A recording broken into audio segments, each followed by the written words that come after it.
Good morning. I'd like to welcome all of you to the day-long conference on delivering democracy, jointly hosted by Hudson Institute and the Embassy of India. We have 3 panels on governance, public participation, and economy planned for the day.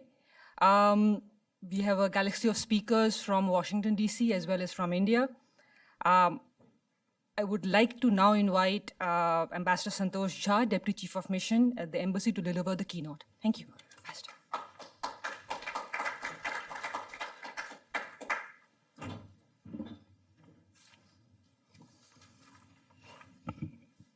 Thank you, Aparna, and very good morning. I know it is too early in the morning to draw you out, but the discussion, I hope, is going to be very interesting. Democracy in India is never uninteresting. I am delighted to have this opportunity to address you at the opening session of the day-long conference on delivering democracy in India. I thank the Hudson Institute, and particularly Aparna, for the opportunity and for being our partners in this venture. The conference is being held as part of an initiative at the global level by the Indian Council for Cultural Relations in New Delhi.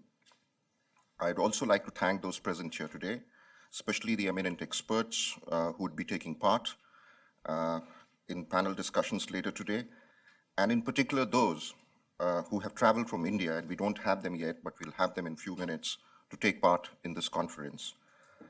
India's democracy is a unique one. From the time of its inception, when it was adopted mostly as a Western concept, democracy in India has evolved and adapted to acquire aspects and features which make it distinct and exceptional. This is not unnatural. The sheer size and scale of Indian democracy should make this inevitable. That it was adopted by a country coming out of 2 centuries of colonial yoke and exploitation imposed a different ask. India had been bequeathed a grossly underdeveloped economy and had little or no experience of self-governance. Institutions that it had inherited were neither geared nor prepared for challenges that confronted it. Those that existed required considerable reform and change in orientation from representing an essentially exploitative state to one emerging as a welfare state. No wonder that not many in that era gave India or the Indian democracy much of a chance. In fact, some of the skepticism is indeed understandable. Experience worldwide has shown that stable and successful democracies have been an exception rather than a rule. Among newly independent states, whether those set up following decolonization in the 1950s or after the end of the Cold War in the 1990s. Noted academic Dr. Sumit Ganguly has stated, and I quote, "If you examine the panoply of former British colonies, the case of India is exceptional for its liberal and democratic institutions. The vast majority of British colonies either did not emerge as democratic states or quickly succumbed to the temptations of authoritarian rule. I may add that many others remain democratic only nominally, or kept oscillating between a notionally democratic government and military or authoritarian rule. You know whom I'm referring to. This makes India's case a special one. Its emergence as world's largest democracy, and perhaps the most vibrant one after the end of the Second World War, is indeed exceptional. That it did, despite the odds and adversities it faced at the time of its independence, make it even more extraordinary. Part of India's success lay in the historical tradition of people participation in governance. In that sense, democratic tradition was not completely a foreign one. Ancient Rigvedic texts refer to institutions such as Sabha and Samiti, which are believed respectively to be institutions of chieftains and a gathering of all people, rather men actually at that time. They were meant to be checks on the powers of the king and had a semi-divine status in the Rig Veda as the daughters of Hindu deity Prajapati. Further, around the 6th century BC, several references, including in contemporary Greek accounts, exist of vibrant republics in India, the most famous of them being the one at Vaishali in modern-day Bihar. The great Buddha himself belonged to the Republic of Kapilvastu. India's second president S. Radhakrishnan highlighted this aspect in his speech to the Constituent Assembly on 20 January 1947. He said, and I quote, "We cannot say that the Republic tradition is foreign to the genius of this country. We have had it from the beginning of our history.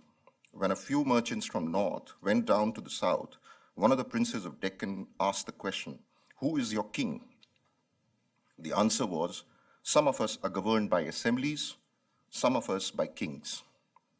Close of quote. Another reason lay in India being a natural candidate for democracy, mainly due to its unprecedented diversity created by centuries of admixture of people and cultures.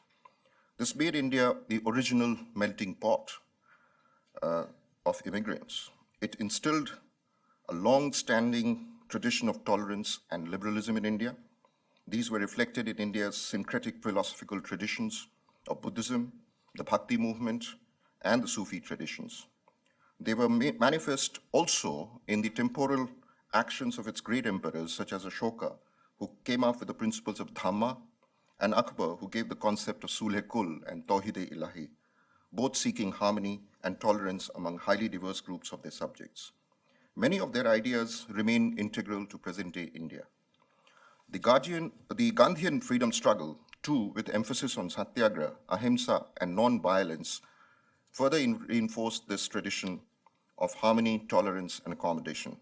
These were instrumental in defining post-independent India differently from other nations coming out of the colonial yoke. With the benefit of the hindsight of 7 decades of Indian democracy, there is no doubt that democracy is perhaps the only natural way to govern India, given the diversity of its languages, religion, ethnicity, and culture. Welcome to the Indian experts. Some credit may be due to the British as well. The British rule, though essentially regressive and exploitative, did introduce some form of representative governance in modern India, even if these were half-hearted attempts and rudimentary. Many of the salient features of the Government of India Acts in 1909, 1919, and 1935, and the institutions created by them were transposed in the Indian Constitution, which independent India later crafted for itself. But the fact that democratic tradition in India survived and thrived as compared to Pakistan and Bangladesh, which also were co-inheritors of the same legacy, reinforces the point that Indian belief in democracy as a way of life and governance is inherent in our ethos and culture. As Prime Minister Modi has stated, India is a democracy. It is in our DNA. The parliamentary democracy adopted by the Founding Fathers is based on India's constitution adopted on 26 January 1950. It was inspired and influenced by democratic traditions in different countries, including the USA, UK, Canada, France, Ireland, and Australia, to name a few. That India borrowed from the traditions in different countries and did not adopt any ready-made model is a further confirmation of the uniqueness of its situation as well as of its different requirements. For example, India borrowed the Bill of Rights and adapted it as fundamental rights with innovations to suit its specific socio-economic milieu. India even diverged from prevalent practice among contemporary democracies by introducing universal adult suffrage. Over a period of 7 decades, several innovations and amendments have also been introduced in response to uniquely Indian questions and challenges, which have further created many new features. Overall, the Constitution with the Supreme Court as its guardian and the elaborate system of checks and balances, as well as separation of powers, has served India extremely well. It has fostered openness and transparency and created deeper and stronger democratic roots in India. Though the critics have argued that conduct of free and fair elections are not the only attribute to judge a democracy, one cannot imagine a democratic country without them. In India, we have witnessed 16 successful general elections, with the 17th due in a few months. They are conducted by a constitutionally mandated independent election commission, which also oversees elections to state assemblies that continue all the time in one part of the country or another. To give you a flavor of the size and scale of the evolution of Indian parliamentary elections, the first general elections was held in 1951. 173 millions were qualified to vote. Of these, about 45% exercised their franchise. More than 6 decades later, In the 16th general election in 2014, the size of electorate had increased to 814 million. The voting percentage had gone over 66%, including 65.6% for women. The number of contestants too increased fivefold from 1,874 to 8,251. The next general elections later this year is expected to witness about 900 million eligible voters, with first-time voters alone numbering around 180 million, about the size of electorate in Indonesia, which is the fourth largest nation in the world by population. Speaking about delivering democracy, one cannot but not dwell on the delivery by democracy in India.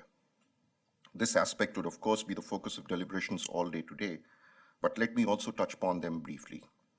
At one level, India is a deeply transformed nation when compared to its independence in 1947, even as it continues to make strenuous efforts to accomplish much of what remains to be done going forward. India's GDP has increased from $30.6 billion in 1950 to 2.6 trillion in 2018. India today accounts for 8.5% of the global GDP as compared to less than 3% in 1947. India has emerged as the fastest growing major economy with growth rates of over 8% and contributing about 17% to the global GDP growth. Since 1947, India's literacy level has grown from 12% to 74% in 2017. Though India continues to have the largest number of poor in the world, the incidence of poverty has come down in proportionate terms from 80% in 1947 to about 22% in 2017. Life expectancy, too, has increased from 32 in 1947 to 68 in 2017. There is a plethora of statistics in various areas which confirm that India's progress as a democracy has been substantial, but the glass always remains half full, half empty, and we must look also at the other side and accept that much yet needs to be done. In recent years, this realization has engendered a drive for a deeper and broader transformation, which is currently underway in India. There is a new energy and vigor and a strong sense of urgency to set and achieve outcomes on a mission mode and within strict timelines. This is a response to the growing aspirations of India's youthful millions, who will not be satisfied with anything but rapid growth and development. Prime Minister's call on the Independence Day in 2018 for a new India by 2022, when we will celebrate the 75th anniversary of independence, reflects this urge. It seeks to achieve a complete transformation of India free of poverty and illiteracy, and where affordable housing, access to electricity, and medical services is available to all. Separately, the strong emphasis on expanding manufacturing, building new infrastructure, and upgrading human resources is being sought to be implemented through various well-known and publicized flagship programs of the Government of India. Innovative programs such as Jan Dhan Yojana, which has brought banking to over 1 billion, the creation of biometric record of over 1 billion Indians through the Aadhaar, combined with over 1 billion subscription of mobile phones in India, is creating unimaginable possibilities, fostering a fintech revolution in India. These platforms are also being used to extend services and improve delivery to the citizens as reflected in the direct cash benefit transfer scheme. The government has also undertaken bold economic reforms, such as the introduction of GST, reforming the bankruptcy law, and implementing demonetization. It has also implemented non-conventional reforms by changing procedures, removing obsolete laws from the statute books, and taking small but effective measures in thousands to facilitate setting up and operating businesses in India. This has alone seen the World Bank's Ease of Doing Business ranking of India leapfrog from 142 in 2014 to 77 in 2018, the biggest such leap in recent years, or decades rather. The impact of all this is visible in results that have been accomplished. One can recount several remarkable achievements in recent years in areas such as green energy, affordable housing, reduction of poverty, electrification, access to Medicare, and infrastructure. In many cases, milestones in these areas, which seemed unachievable a few years ago, are within reach. However, I'd leave enumeration of these to the specific sessions devoted later today. One thing, however, is clear, that the ongoing transformation in India goes beyond purely economic goals and covers a broader social agenda. Resetting mindsets and carrying out motivational and awareness campaigns are equally the emphasis of ongoing efforts. They seek to inspire the youth and to build broader support for an all-round and inclusive development. Let me conclude here by saying that Indian democracy and its evolution over the last 7 decades of democratic practice makes it one of the finest, most vibrant, and the veritable shining example of democracy in the world. Critics will punch hole in India's record as a democracy, but that does not take away the fact that India remains an abiding, stable, and functioning democracy. The progress it has achieved and seeks to unleash in coming years are done even while citizens' rights are being preserved and advanced, and their voices taken into account in the ongoing effort to transform India into a modern, vibrant, and a prosperous nation. Thank you, and my best wishes for a fruitful day-long conference.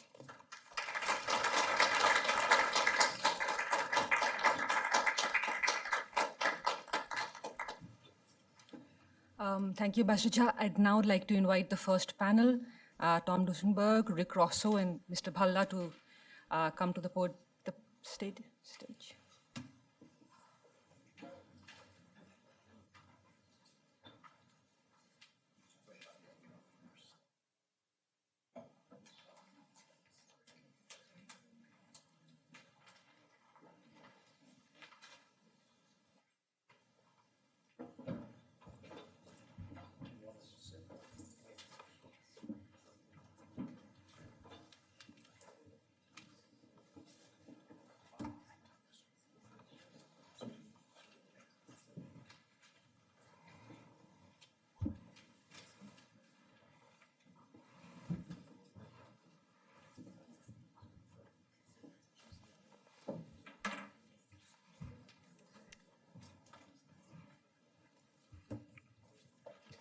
So good morning, everyone. I'm Tom Duesterberg. I'm a senior fellow here at Hudson. I work on economic issues.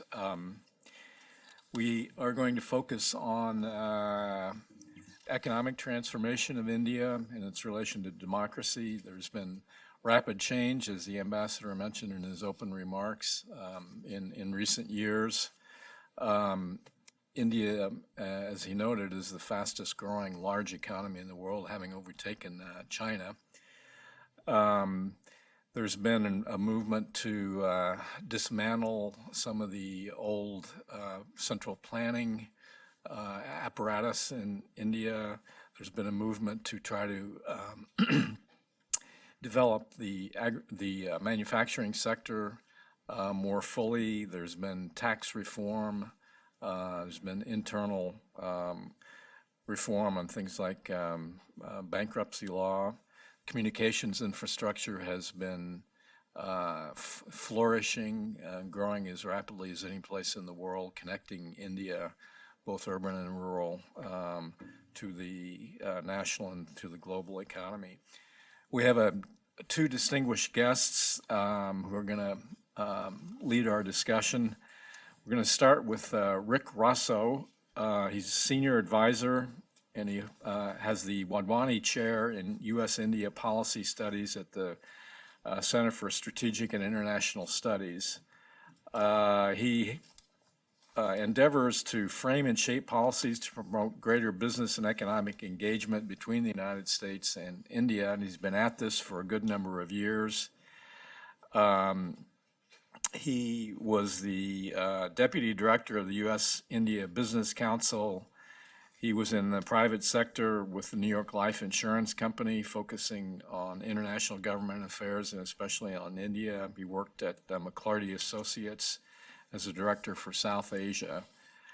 We're going to start with Rick. If you'd like to give your opening remarks, then we'll turn to Dr. Bala. Great, thanks. I'm going to offer, I think, a little bit different perspective on this question, surprisingly starting, I think, at more of a micro level than the macro picture. A lot of times when we talk about this conversation, democracy, economic development, progress, it's a very Delhi-driven conversation. Similar to the United States, when we think about it, a lot of times it's a very Washington-driven conversation, at least in Washington. But the real story, the real progress, the real questions that have yet to be unpacked are absolutely at the state level in India. The 29 states, the 7 territories, the decisions that these organizations take really are going to be the drivers of India's development trajectory in a lot of different ways.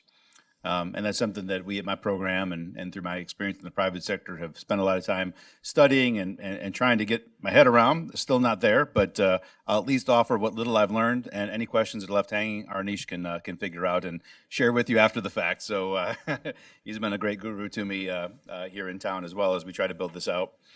When you think about the relative control, a lot of times I'm asked, in India, governance structure, how does it compare to the United States? Generally, our central governments have roughly similar powers, going back a bit to what Ambassador Jha had said.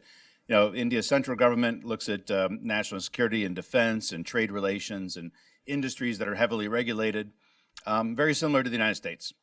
In the United States, when we think about who else controls our lives, you've got your state government, you've got your county government, you've got your city government, probably some other organizations in between, a school board, things like that. In India, most of those powers are actually restricted to the state level. So you've got a state capital that's really making a lot of the decisions for whatever happens across the state, even at small towns and villages and things like that. So a lot more compression in India. And so in some ways, states in India are actually more powerful relatively than the United States. Do you have water? Do you have electricity? Do you have education? Do you have healthcare? Is there law and order in your state? All these things are driven more by your chief minister than by anything that happens from the central government. And what do voters think about these things? How have we seen voting patterns kind of compare to states that at least attempted to deliver these sort of things, the basic building blocks of life and development? Now, I will say at the outset, the question gets posed to me a lot now. You read these stories about the Modi government consolidating power and comparisons. I mean, it started off with Margaret Thatcher, and then it was Erdogan and things like this. Now, for me, you can say that there's soft ways that he's influenced the direction of the country, things like that. But I look at hard things. I look at laws, regulations. What has actually changed in the physical tools of governance? Has he devolved power or strengthened his hand? And I think in most functions, he's actually devolved power in substantive ways. And that flies in the face about what I think a lot of people perceive. But let me tell you the actual ways. I mean, if you haven't seen it, check out a great piece that Vijay Kelkar just wrote for the National Institute of Public Finance and Policy, an awesome think tank in Delhi whose work I think is really underappreciated. When you talk about the dismantling of the Planning Commission, the transition to Niti Aayog, this is not old wine in a new bottle. The functioning of the institution and the role that the center plays in driving development of the states, it's night and day. There is no comparison to and the power they've handed over to the states. It's a consultative body. They convened a group of chief ministers led by non-BJP chief ministers to decide which federal programs are mandatory and which ones should be voluntary. That is a heck of a thing to throw over to states to help them decide. You see things like the devolution of additional tax revenue to the states as part of the last Finance Commission. Just adopted this big devolution of more tax power directed to the states in one fell swoop. Small thing, but not really in practice yet. But the central government now allows state governments to initiate ODA lending directly. They can begin to borrow from international development institutions directly, going around Delhi. Now, states have to get certain financial parameters to be able to do that, which is not an easy task, but still opening up the door for that. The Interstate Council, how the central government engages states on major economic issues, dormant for 10 years, reconvened and meeting regularly now, creating a new body where the central government actually engages Indian states to talk about global trade issues. So that as states look to try to access global markets and become more active, they now have a lot more access to information. There even is a new office in the Ministry of External Affairs now that helps to full-time manage and engage Indian states. Something that, even here in the United States, we think about sometimes, whether our Department of State should set up an office to think about subnational engagement. So we can talk about soft ways that there's been a consolidation, but I'm talking about physical things that have happened, laws, regulations, programs that have changed. And actually, states today have more power and authority than the central government went from when they started in office. And, and I also hear this thing, well, they're all BJP states anyways. This shows you how poorly people actually track state stuff. Just yesterday, a different event, somebody told me, well, the BJP is running 21 states. It's not true. They're in charge of 14 states and a couple of others where they're minor coalition partners. More than half of Indian states are run by non-BJP parties right now. So they're not handing power to themselves in a different avatar. They're handing power to other parties. Every time that they initiate these kind of changes, It is, power does accrue to Mamata Banerjee. Power does accrue to the AIDMK, to the BJD, to folks like this that are running their states. Now, the next big thing is looking at what is actually happening at the state level. Here is where we've got, for the most part, a big black box. So states run all these kind of things. And yet the amount of transparency in what states are doing on a day-to-day basis. I mean, I'll sit around with the top think tankers and economists in Delhi, and they can tell you everything that has happened in Delhi and what did Prime Minister Modi have for breakfast, everything else. But if you ask, like, name me 3 significant reforms that a state government has done in the last 5 years, crickets. They think that Rajasthan slightly amended its labor laws a few years ago, and I hear that once in a while, but beyond that, not very much. So if we talk about the development trajectory and what voters are choosing, we don't really have a lot to go by. There has been some good work done, I think more so early in the Modi administration, on beginning to unpack that. They initiated this program where the Business Reform Action Plan, DIPP actually developed initially with the World Bank too, a list of 98 factors, kind of best business practices, and states self-report on how close they come. That's weakened a little bit over time. That first iteration, a couple of states were at 70% of meeting kind of this best practice. Most states were well below. They now look at more than 400 factors, but most states are grouped at about 95% or higher. So kind of the threshold for some of this, I think, has been watered down somewhat. But we do have some steps, I think, to begin adding a bit of transparency in what's happening at the state level. And that's something that, me and my program have really tried to strive towards too, is, every week we have an update on state regulatory changes, what's happening. And it's interesting. It's fantastic, the kind of stuff you can uncover. One of my favorite points, Rajasthan. Do you know Rajasthan had a 2-child policy until a few years ago? Anybody ever heard of this before? If you were a government employee in the state of Rajasthan and you had more than two children, you couldn't get promotion. Like, it's fantastic. They cleaned that out. That's the first time I heard about it, is when they removed it. Didn't even know it existed before then. So, but there's a whole level of other things. What are they doing on reforming the power grid, the water grid, things like this that still, I think, are still relative black boxes. If you go to the state capitals, people are just bubbling. I mean, I've got a couple of projects right now on energy cooperation with states, on health cooperation, and an American from Washington showing up, and whether it's Patna or Bhubaneswar, they're very open. Like, it's not difficult to get the information, just a lot of people aren't asking. A lot of people aren't trying to get their arms around what's happening at the state level. So it's it's been I think a pretty significant exercise to begin moving in this direction. In terms of what voters prefer, I always point to 2004. To me, I think 2004 was one of those super critical elections that I think is kind of underappreciated in terms of India's development trajectory. Sort of know, okay, Vajpayee running for re-election, India Shining campaign, cyber tower, stuff like that. People voted against it. That's one narrative, and that's true. But the depth about what that meant, voting against urban development and cyber towers, and what that means. The same day, the same election, Chandrababu Naidu, who really was the poster child for international cooperation, development, good governance among any state leader, also lost election and spent 10 years in the wilderness in Andhra Pradesh after a really good 10-year run. Another state that was talking about urban development and actually did good reforms, the 2001 version of Jayalalitha in Tamil Nadu, charging farmers for electricity, increasing electric power rates, cutting government workforce in areas that it was bloated. 2004, the AIDMK ended up with 0 seats in the Lok Sabha. 2004, the backlash against what we would consider good reform, against what we consider urban development, was significant, severe, and every state government today knows exactly what happens if you push too hard on urban development and reforms that might cause some immediate pain.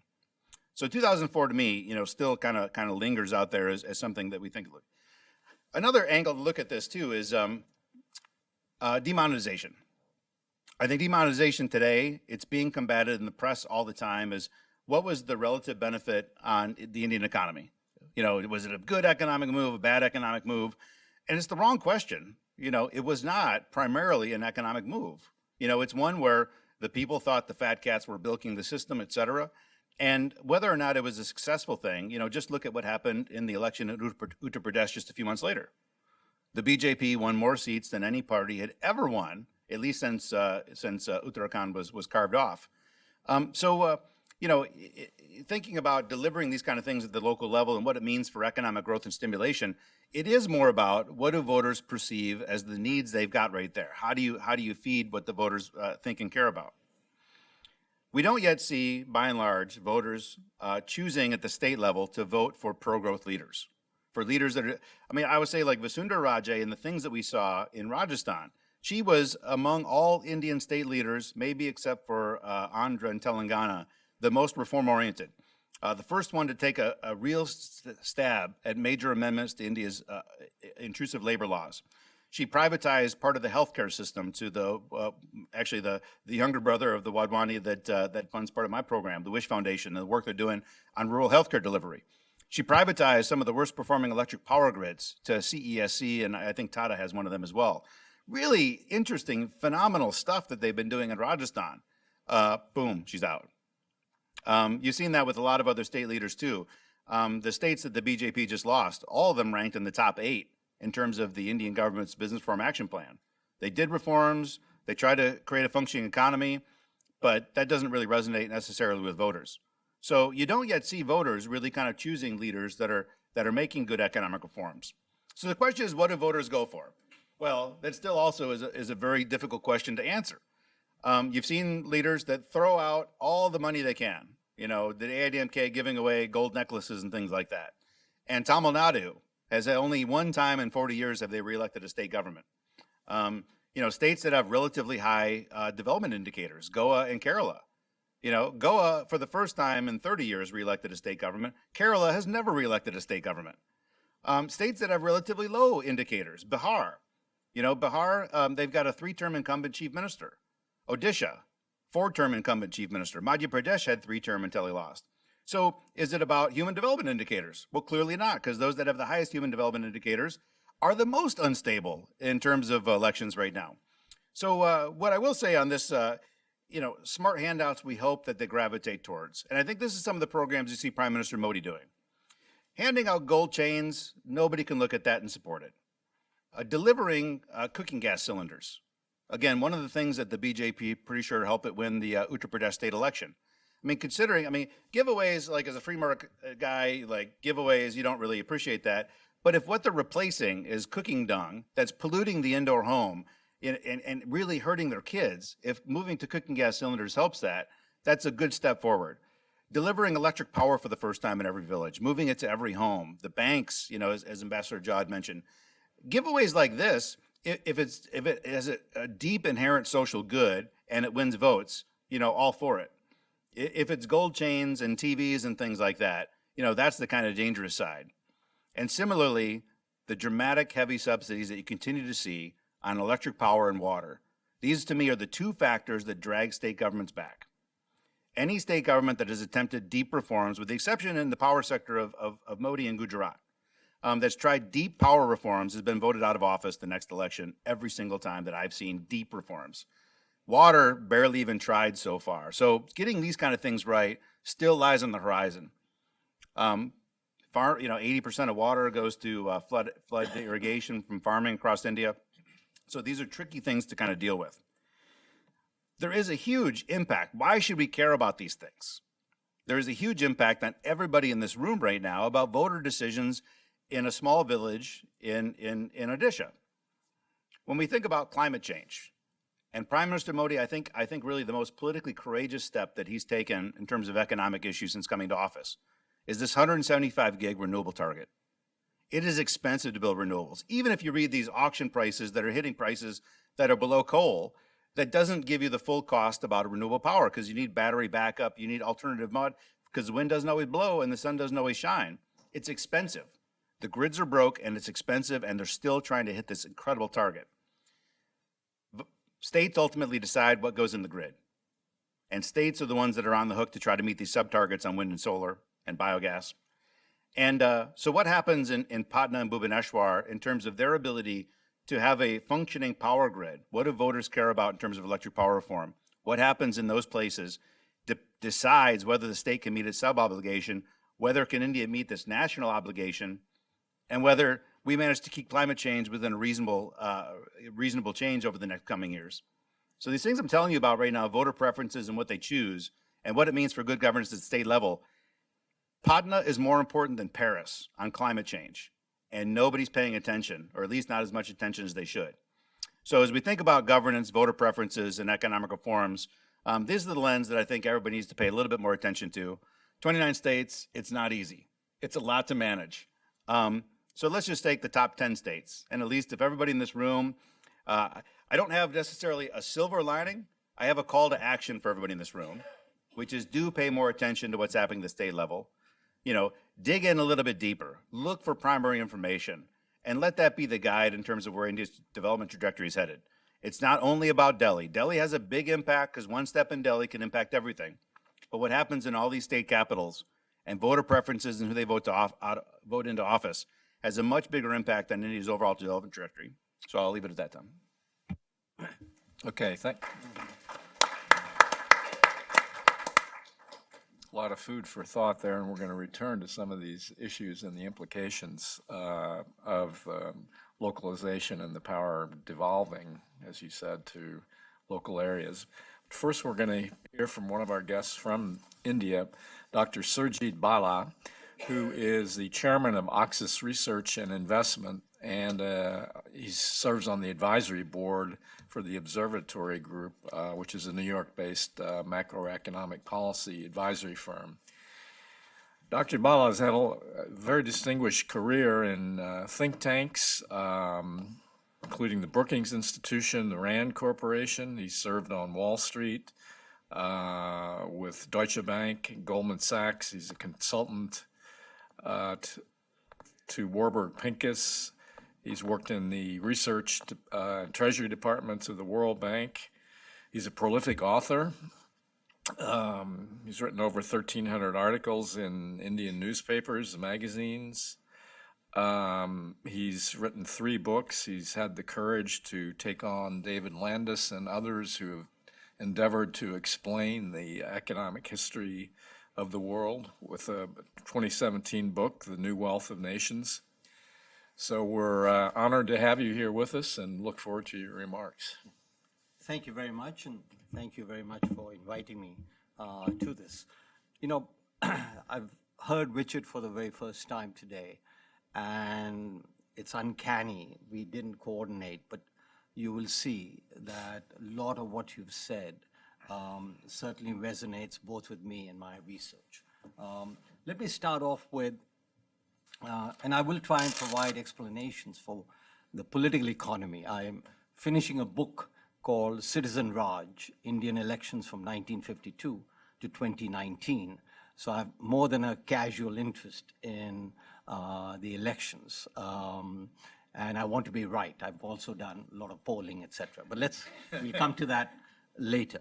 You know, we started off in the opening remarks and yours as well, and anybody who looks at India, basically nobody gave India a chance to be a democracy back in 1947, and certainly nobody gave it a chance to be a sustainable democracy.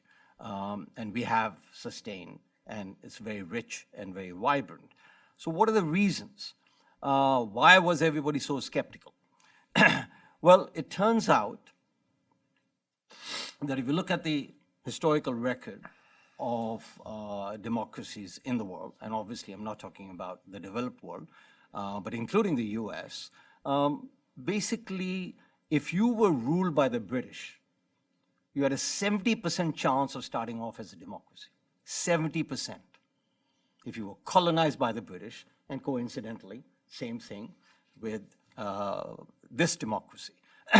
Second, for sustaining, and this is about the institutions, etc., that we are one of the most ethnically, culturally, argumentatively diverse economy in the world. What that means is that there are several interest groups, and a democratic form of government can satisfy the interests of all the interest groups. That is why democracy has succeeded in India, and that is why it will continue to succeed. It's in the DNA, which was obviously exaggerated or made possible by British colonialism, but the diversity is never given enough of a credit for why it is. And you talk to any Indians, they will argue with you as to why that is inevitably the case. So that's the first takeaway. Second, it comes across, we have a constitution. Now, the Indian, there are a lot of good things about the Indian constitution. And I want to strike a slightly discordant note. In India, but it reflects what Richard was saying. In India, we've had 125 amendments to the Constitution, which is faster than when you change your toothbrush.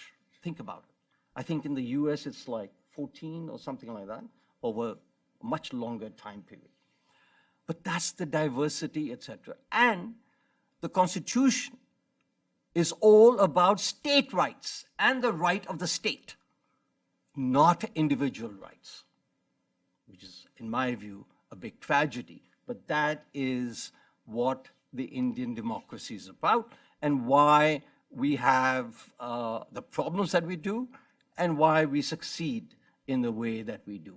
So I think it's very important to note that the diversity, cultural, educational, historical, as well as the role of the state, and it's a large power of the state, individual states that is, as well as of state power of the state to override individual rights. That's the downside, but it comes with a package, as all good things do. Then, how well have we performed? And if you're talking about India, you have to be talking about China. If you're talking about China, you have to be talking about India. And, I was a World Bank for a large period, 14 years, off and on, and off when I was on leave in India. And so poverty, constant comparison, starting 1978 with China, how spectacular it is done. One of the favorite conclusions of everybody is that, look, China has done so well in terms of reducing poverty, and look at India, it hasn't done so well. And a lot of the Indians bought into this and said, absolutely, that is the case, but we are a democracy and we can't order things like China can do, which is true. And that is why we bumble along rather than proceed in a collaborative, deterministic, ordered fashion, which is also true, we don't. But let's look at how we have achieved and what we've achieved, especially in comparison with China. In 2009, the World Bank, according to the International Poverty Line, which is defined in terms of consumption. So this is very, very important for one to understand. It's defined in terms of consumption, not income. And we can argue whether that should be the case or not, but it is the case. For absolute poverty in China, $1.9 PPP a day, 9% of the population was absolutely poor in China. What was India's record in 90? And we all started at the same time period for 500 years, actually, and then diverged starting in 1980, when the reforms came into China. In India, the poverty rate was 23% versus 9% for China, and clearly China had done spectacularly well comparison to India. Wait a minute. In India, how you define and measure poverty, measure consumption rather, in India, it was according to a 30-day recall period. I'm sorry to get into this slight technicality, on fruits and vegetables.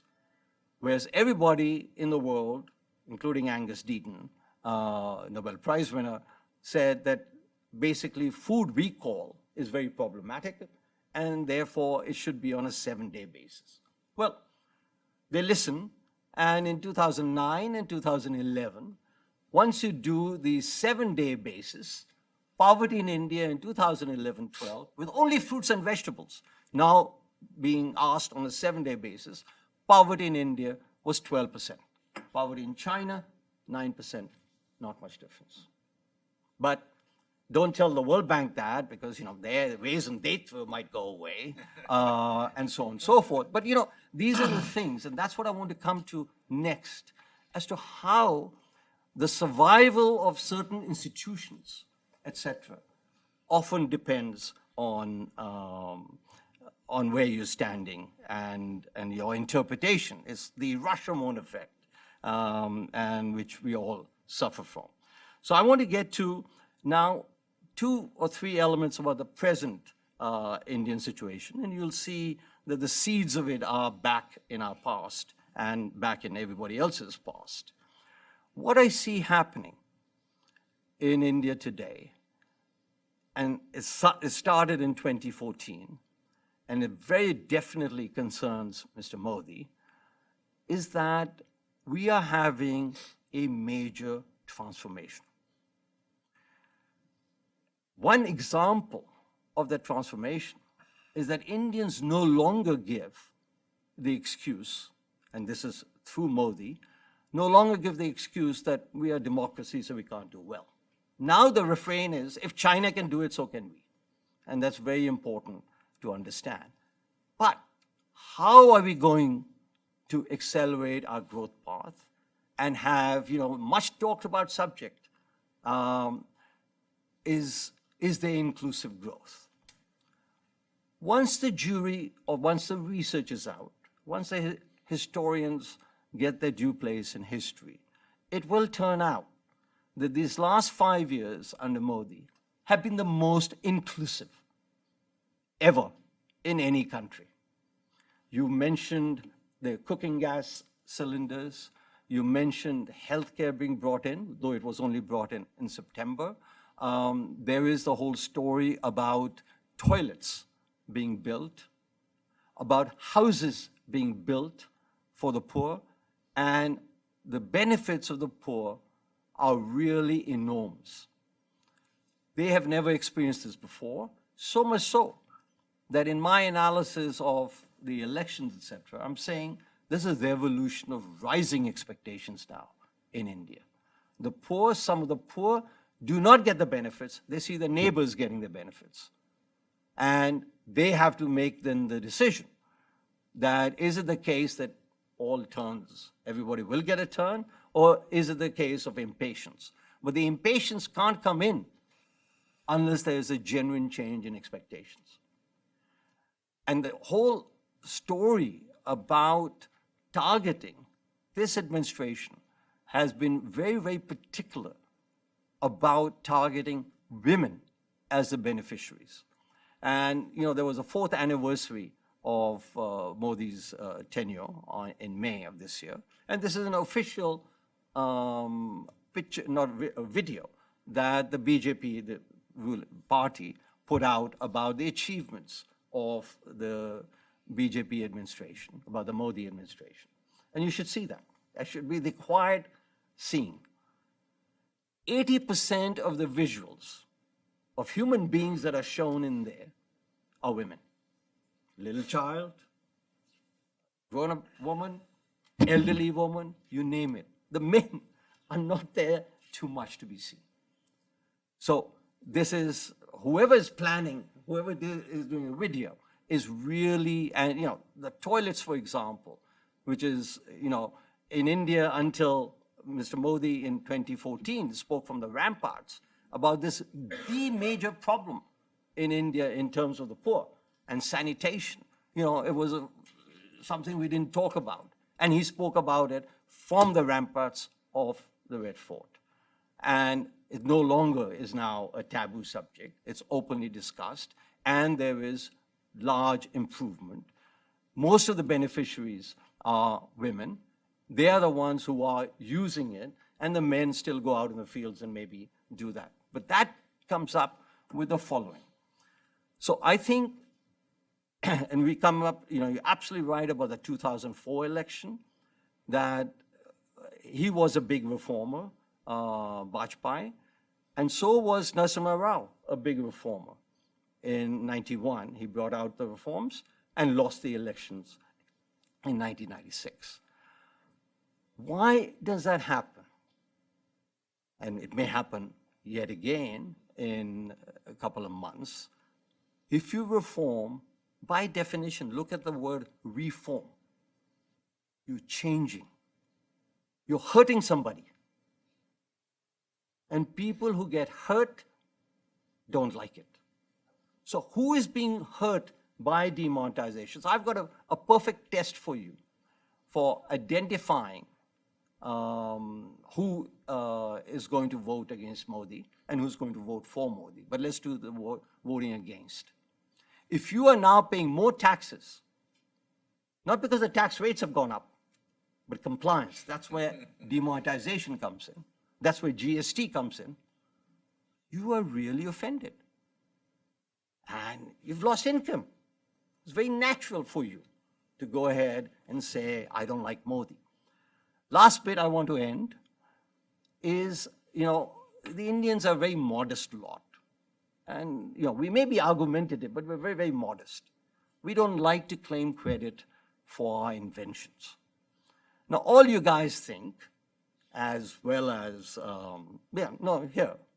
that fake news and its usage came in with the Trump election in 2016.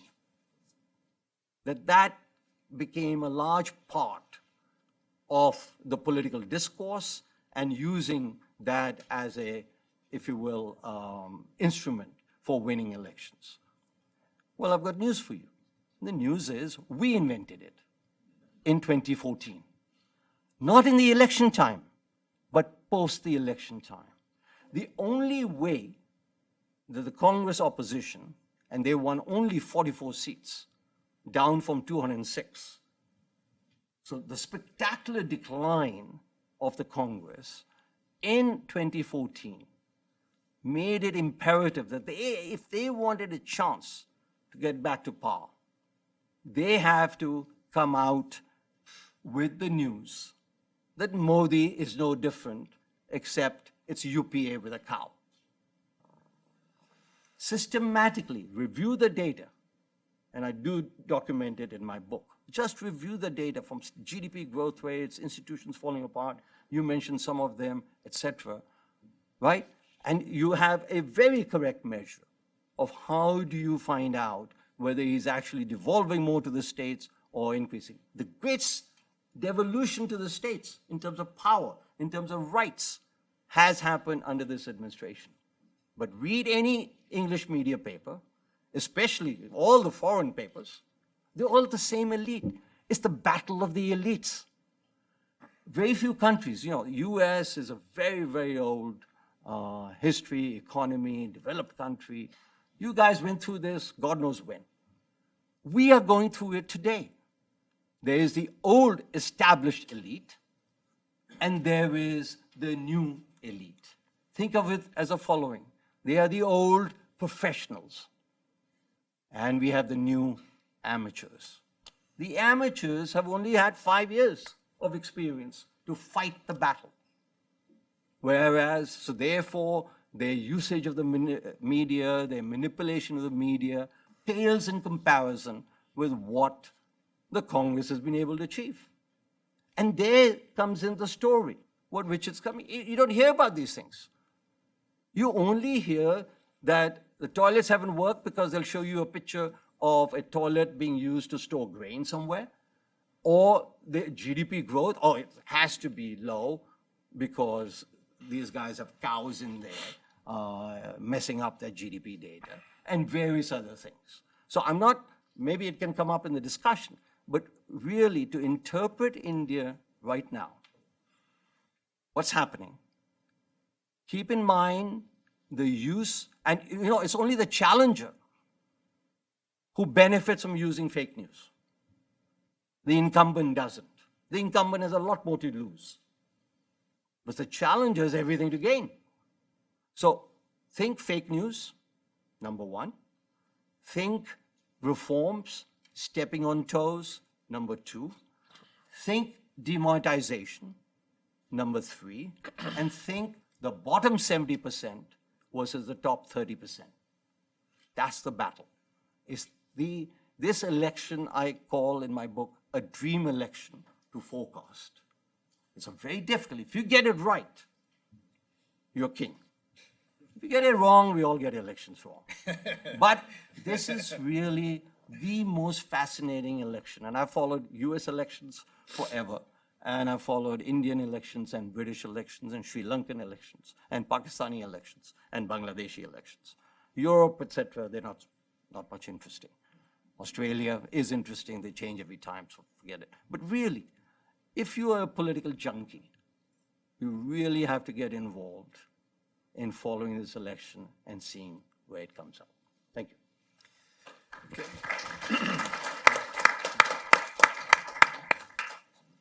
So just to let you know how we're going to proceed, we're going to talk amongst ourselves for a few minutes, then open to questions from you all. So if you want to prepare your questions, now is the time to start thinking about it.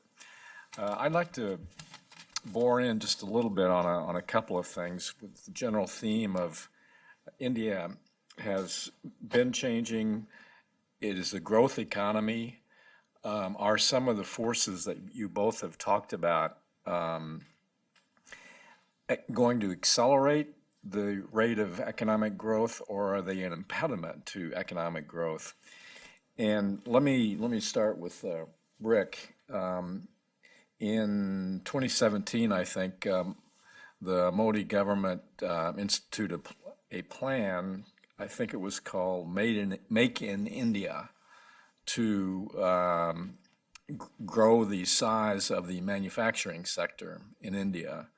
And the goal was to get to 25% of GDP and to create 100 million new manufacturing jobs by 2022.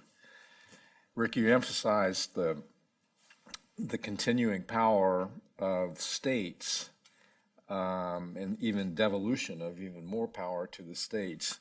And one of the traditional critiques of India in terms of economic development was that power at the local level was an impediment to development of a unified market, movement of labor, and so on and so forth. So an impediment to more rapid growth.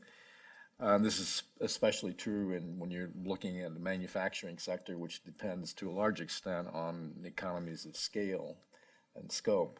So how's the Make It in India program going, and are some of the forces that you talked about an impediment to the achievement of that?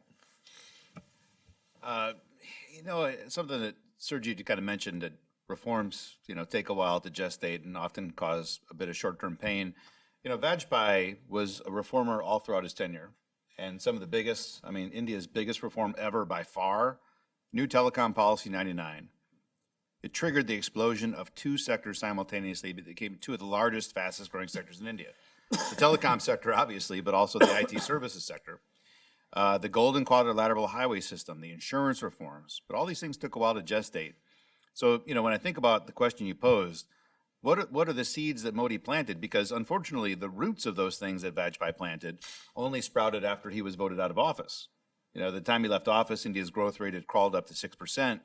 But the first year of the Manmohan Singh government, suddenly growth explodes to 9–10%.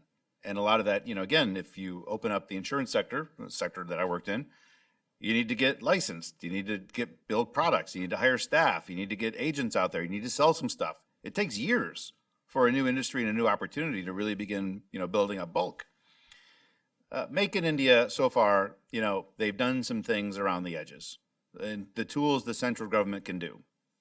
They have held out a scorecard for things that states can do, but again, as I pointed out, the state scorecard is weak. 400 factors that states should have in place to have a good industrial base, but every state's already at 95–98%. So how hard did you set the threshold in India if 98%, states are already at that level? So Make in India, and as you see this turning away from China, the fact that China was pulling in $120 billion in FDI every year, and a lot of that was by global firms that used it as a manufacturing base, they're leaving. China's FDI now is below India's. It's $40–50 billion. It's a lot less manufacturing heavy. That manufacturing investment, and this is the stuff that India wants, the global manufacturers as a base. If it's Indian companies, it's incremental change. Tata makes a car instead of Mahindra, or vice versa. But if global firms go there and use it as a base of production, that is the dramatic incremental improvement in your manufacturing base. That place that's producing for the world, those are jobs that wouldn't have been there. That's employment that wouldn't have been tax base. And Make in India, you see some, but grabbing that huge chunk that was fleeing China and has been instead going to Indonesia, Malaysia, Vietnam, Mexico, the United States. So the question on Make in India, as those places begin to price themselves out of the market and labor rates go up, that next wave, is it 5 years down, is it 10 years down? Is India going to be positioned for making India to be successful when that next wave moves away from these places that took the China manufacturing away? That's what they're working for. But then you got this other question hanging over your heads. What is the next wave of manufacturing going to look like? Is it going to be humans? Or is it going to be robots and 3D printing and stuff like that? The other qualm I've got with Make in India is you look at the sectors that India targeted, and you see stuff on that list like semiconductors. What country in the world ever started jump-starting a manufacturing industry at the top of the top? You know, India, looking at Make in India, job creation, and trying to slow the growth of imports. India's trade deficit, you know, one of those underreported numbers, is about 8% of GDP. 8% of GDP is the size of the goods trade. Ours is about 2.5%. And we know the grappling that we've got with trade right now.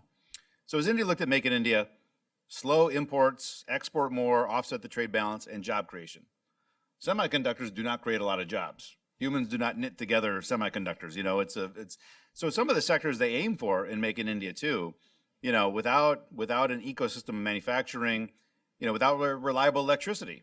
Think of semiconductor production. If you've got wafers on a machine you're processing, and the power goes out, you just lost $3 million. If you're making textiles and the power goes out, well, even if it got ruined, you lost a couple $100 at most. So some of the sectors they aim for too, like, you know, if there'd been a targeted focus, the two sectors the Reserve Bank of India, for instance, has said generate the most jobs per economic output, textiles and paper mills. And so targeting investment in sectors where the infrastructure threshold is a little bit less than high-end stuff like semiconductors, where you don't need as much high-end labor necessarily. So I think a reorientation of Make in India to more basic sectors would make a lot of sense.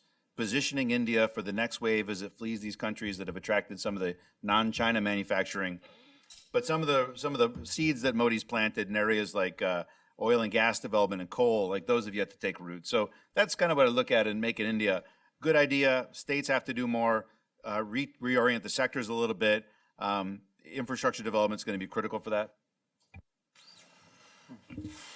Okay, Dr. Bala, I'd like to know if you have any comments on that. And further to that, you've emphasized in your work the crucial importance of education to equality and equality of opportunity. But just narrowly in terms of the Indian economy, if there's going to be a new emphasis on manufacturing, and India is already, frankly, a global leader in information technology, is the Indian education system training the types of workers in enough numbers to propel continued economic growth looking ahead?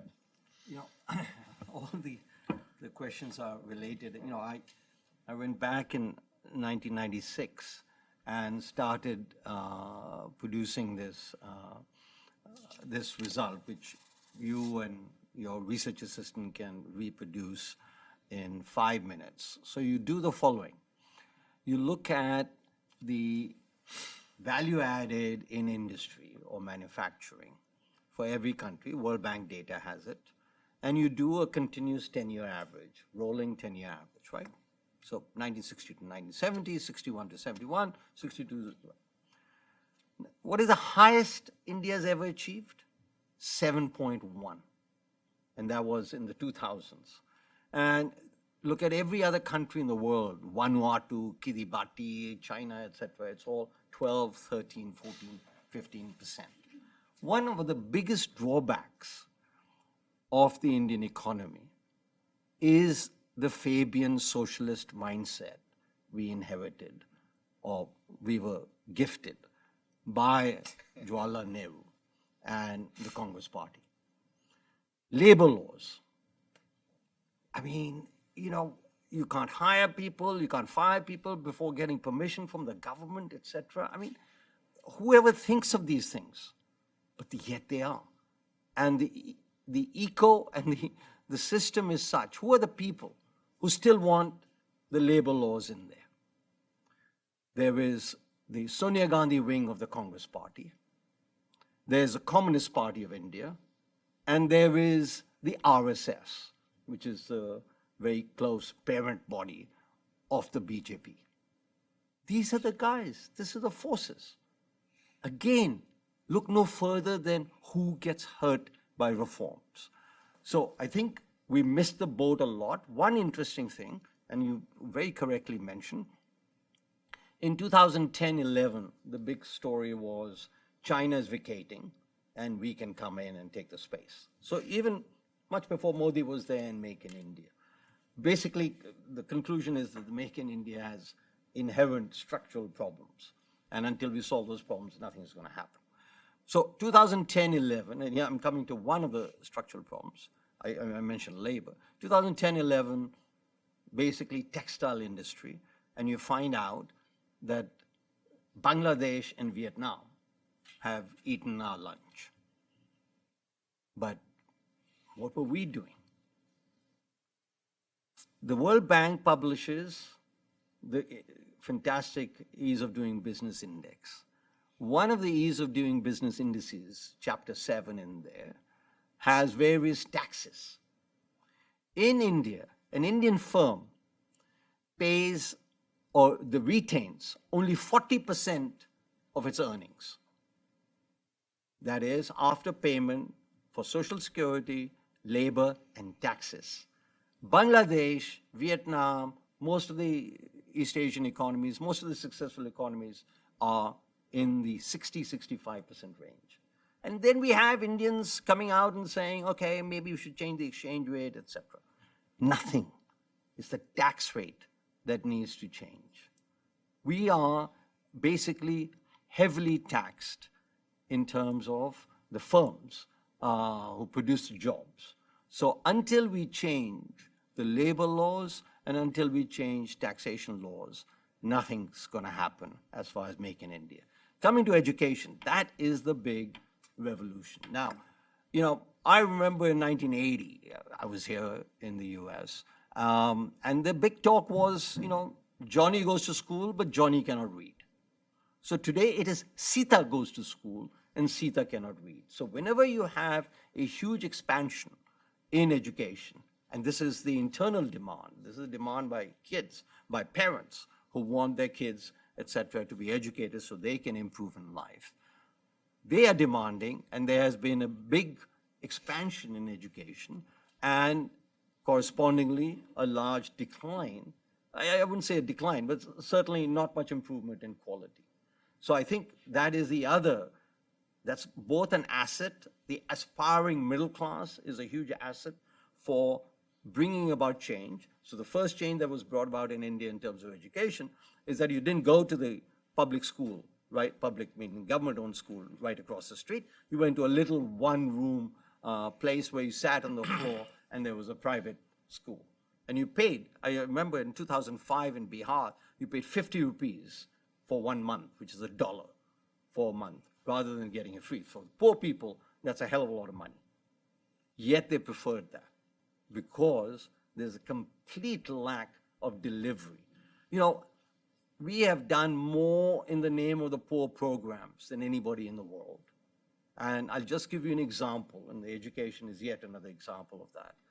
We had, Sonia Gandhi came in and she was going to bring in a law for everything, including a law for happiness.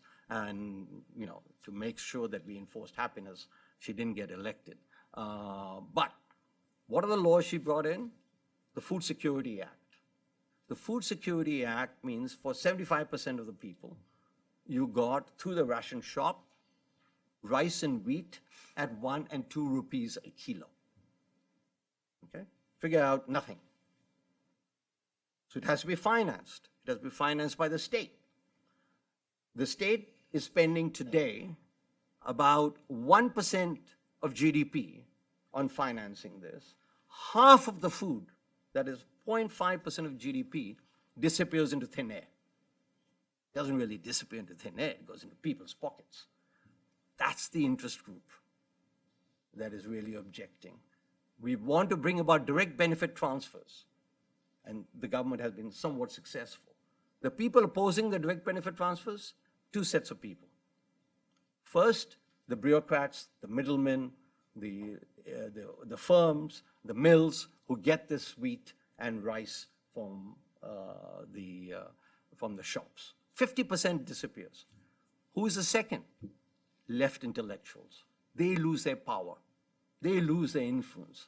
They would much rather not have. So the opposition to Aadhaar, this card, Social Security card, is led by these people. Think about it. If everything was to happen by direct benefit transfers, what role will these self-styled intellectuals have? They lose their power and influence. So people are losing power, people are losing influence, people are losing money. That's the structural change happening. And I do think that if Modi were to come back, and my forecast eventually is that he will, but one could be wrong. But if he comes back, I think we get genuine reforms, like including labor laws happened in Rajasthan. She lost the election, but she didn't really lose it by, her vote share was 40.1% and vote share of the Congress was 40.5%. So it was a wonder that she didn't lose. And as you know, the forecasts were for her to lose big. So there is hope. There's a hope for change. But until that happens, we will be muddling through, India always flattered to deceive, etc. But I think that's getting less and less. We are actually on the right path. And some of the seeds that have been sown, the GST, in particular, the bankruptcy law, second, these are, you look at tax, compliance rates, tax buoyancy, direct income tax buoyancy, 2 to 1 for 3 years now, whereas it was 0.7, 0.8. So people have to pay more taxes. This is not in terms of tax rates. This is in terms of just compliance. I'll give you one statistic, which is, the IRS, you can go on the website. IRS has been publishing tax compliance rates in the US from 2006. So in 2006, for direct income taxes in the US, right here, the compliance rate is 82%. That means the government gets 82% of the revenue from the people that it should be getting. In India, before demonetization, that number was close to 24. Okay? 75%, 76% went somewhere else. Now that number has gone above 40. But still, look at the revolution that still awaits if people were to pay their taxes. And I think the probability of them paying taxes will certainly go up if Modi gets elected. The probability of them not paying taxes will certainly go up if the opposition gets elected. Okay, I'm going to ask one more question, then turn over to the audience. But again, trying to think about the future economic development, whether or not it's sustainable to grow at 8% or more a year. One of the critiques you hear from American business people who want to do work, put factories, put services in India, is that the infrastructure is substandard. Rick talked about electricity and the drive for renewables, but is the electric infrastructure, is the transportation infrastructure nationally adequate for a future growth path? And what is the role of the central versus the state governments in that path? At the risk of exaggeration, I think the infrastructure story, and I've done a fair amount of empirical work on it, is yesterday's story. That's not to say all problems are solved, but the progress in terms of infrastructure has really been exponential. Progress, the delta, which is the most important. So that is whether you want to look at roads being built, ports, that's the last bastion, airlines, airports, etc. So except for seaports, the progress has been very, very fast. And electricity, roads, airports, everything related to that. Power generation, payment for power, etc. That's where the problems are non-performing assets, etc. A lot of them are there. So I think it is now a very, very different story than 2000, 2004. So the investment rate is still 31%, and the peak real investment rate was 34%.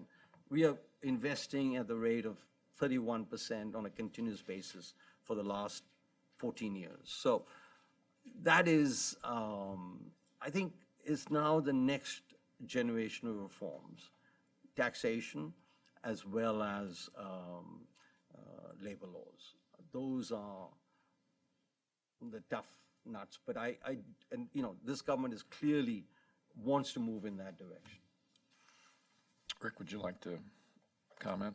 Well, I do think it's a bit more of a mixed bag. I mean, I do think they've tried once again. I mean, this is the third major power sector bailout that I've seen in the 20 years I've been on the beat. The Uday power distribution, and it's not working very well. States still won't charge enough for recurring electric power grid. So I think power, but it's one of those things where it's like quitting smoking, right? You've got to keep trying to get the power sector right. So even if this third attempt to rehabilitate the power grids and get them on the right stead, even if this doesn't work, start up the next day and do it again, because this is the single biggest bag of bricks state governments carry with them that's dragging them down and being able to fund other things. Water hardly even been touched. So in as much as industrial development, you need clean water coming out. You expect that from a municipal government. You're not going to find that yet. And sanitation is probably even further down than that. So, those are the areas that I think are tricky. Road development, Sujit mentioned, is coming along extremely well. You've got major industrial projects underway right now that particularly Japan is helping to co-write. The Delhi-Mumbai Industrial Corridor, is one of the most furthest along and significant. Railways is the other. Sorry? Railways also. Yeah. Even like one of the unheralded. I mean, the funny thing, like the most retweeted and comment tweet I put out in the entire year was just a small little thing that I picked up that waterways. The first container shipment on India's inland waterways, the first two actually took off last year. And this caught wildfire. I mean, 300, 400 retweets or something, which is a lot more than I get for most of my garbage I write out there. But this caught people's imagination. If the roads are congested and rail is expensive, can you use the waterways? A lot of dredging going on, a lot of river work going on. The first container shipments on waterways. It's a pretty significant development. And it's just 2 ships so far. I don't think others have, but it's a sign in the right direction. And ports, it's one of the last bills that the Modi government couldn't get across Parliament.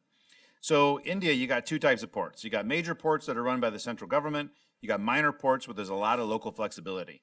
And there's a major ports bill right now that's going to give a lot more flexibility to the big ports for local operation and management. The little ports in India compete with the best ports in the world. The big ports are slow. It takes a while to get a berth. They don't get unloaded very fast. So hopefully, if this government comes back, if the other government comes in, if whatever happens, I do hope the major ports bill, because that's one of the areas of legislative reforms. I don't think there's a lot of pushback against it necessarily. There are always unseen forces that, but ports, is one of those that they just didn't get quite across the finish line. Although I guess Parliament's in session for the rest of the week, so maybe. So it's a bit of a mixed bag, but some good spots in there. Okay, let's turn to your questions. We have microphones, and if you would state your name and your affiliation. Let's go to the young lady in the third row there first. Hi, Ziap Trin, American University. Mr. Rosso, you said earlier to pay attention to 10 states.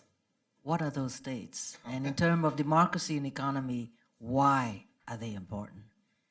Didn't have 10 particular ones in mind. I'm just saying if 29 states is too much to follow the details about when the state legislative assemblies are meeting, new regulations, just trying to pare it down and say, just pick 10 and every day, every week, just take a look and see what's happening within those 10. So if you were to ask me, I'd say pick the 10 biggest states. Always, you pick that and you've got multiples of the population of most countries on earth, so you're doing pretty well there.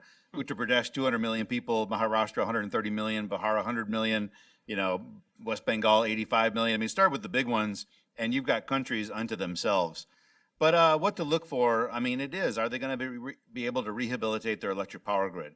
Are they meeting this target? I mean, if climate change is the thing that you're interested in, are they able to induct wind and solar at the level that they've pledged to do so by 2022? A lot of these, it's fascinating to watch. I mean, a lot of these programs like cooking gas and things like that Modi announced and wants to take a lot of credit for are states that are in opposition to the BJP. Are they doing it? Frankly, like right now, this national health program, Ayushman Bharat, is probably the next big one where a lot of states in India say they've already got health insurance programs that are roughly equivalent, but a lot of states are signing agreements to be part of this national health insurance program. Some, like West Bengal, have recently backed out. So apart from state reforms, it's also fascinating to watch the big states and see whether or not, they're working together with Delhi on big initiatives that, generally have good tidings for citizens, or are they actively working against? And sometimes when you begin staring at the details, the stories change over time. Great example is West Bengal Mamata Banerjee. I mean, she was fighting for years to depose the Communist Party in the state of West Bengal. She did it by becoming more socialist than the communists ever were, by impeding development, and that's the thing that got her over the edge to take over the state. And for a while there in the UPA government, she was the big break on reform. Anytime they talk about liberalizing things and such, her party, which was a major coalition partner, would press against it. And then she wins re-election. And she won more seats in that re-election than the communists had ever won in West Bengal. And then the parliament election happens in 2014. And she wins more seats than the communists had ever won. Suddenly she looks around and realizes, I'm going to be running this place for a while. I need to have a functioning government. She started the Bengal Investors Summit. She's trying to encourage investors to come in. So sometimes when you look at the details too, even those states and those parties that we still think of as the main detractors to progress, they change their tune once in a while. And again, if you grab the talking point of Bengal and ignore it for 10 years, you're going to miss the changes that sometimes happen. I'm not saying that, she can compete with, Chief Minister Modi in Gujarat or Andhra Naidu, but she's changing her tune a little bit, and this is good things to watch. So pick the 10 biggest states, look for stuff they're doing, look how they engage with the center. These are the kind of things I keep an eye on. Let's go to this side. The gentleman here in the second row. I'm Peter Humphrey, Intel analyst and a former diplomat. A couple of years ago, there was an interview with the president of IIT on 60 Minutes, and he said with a grin, it's well past time that the United States subsidize my institution's budget, perhaps to the tune of 1/3. And so I'm wondering if where we stand on efforts to fight the brain drain, which I'm clearly in favor of, but India's got to be looking at that.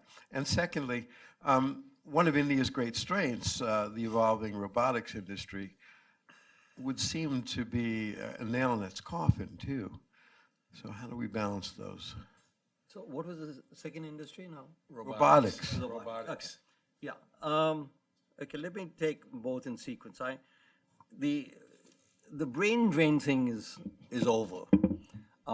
Again, don't take me literally, but the trend is very strongly there for two reasons. One, most of the brain drain was to the US, and that actually stopped or declined a long time back. And the reason it declined is because professionals, I went back in 96 and my undergraduate education was in the US, my graduate education in the US, my work in the US, but you're now seeing, and so when I went back in 96 and first in 86, I was one of the very few. Now you're getting lots and lots of people coming back. And the point is this, if you were in Mars, and this is what in your opening remarks, et cetera, and you wanted to look at which country is going to grow the fastest and most opportunities, it's got to be India. So I think it's a no-brainer that it is an attractive place for investment. It is an attractive place for jobs. And I think, the US, the Western world, and I covered that in my book, there are various reasons why these places, have tapered off in terms of growth and opportunities. And China has tapered off in terms of growth and actually declining its rate of growth. So there'll be a historical one, if I can just take 1 minute, there's an interest, what I point to, a historical parity. The big story amongst all of us when we went to college and worked in development economics or growth stories was catch up. That the story about growth is about catching up with the frontier, and the frontier being the US and advanced economies. That's development. That's the sine qua non. That's the definition of development is catch up.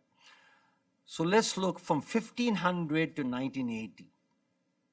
India and China had the same per capita income, give or take 10, 15%, 480 years. From 1980 to 2010 or 2012 or 2015, China's now per capita income in PPP terms, in dollar terms is 4 times, in PPP terms is 2.5 times. The next story for the world is India catching up with China. So this is again 20, 30-year process. It's already started. So I think that's the brain drain story. The robotics, I think its influence is exaggerated, especially for the developing countries, especially for India. Technology, I'm one of those that believes, and I worked on, harvesters and the high-yielding varieties and was displacing jobs, etc. It's never actually ever happened in history that technology displaces too much.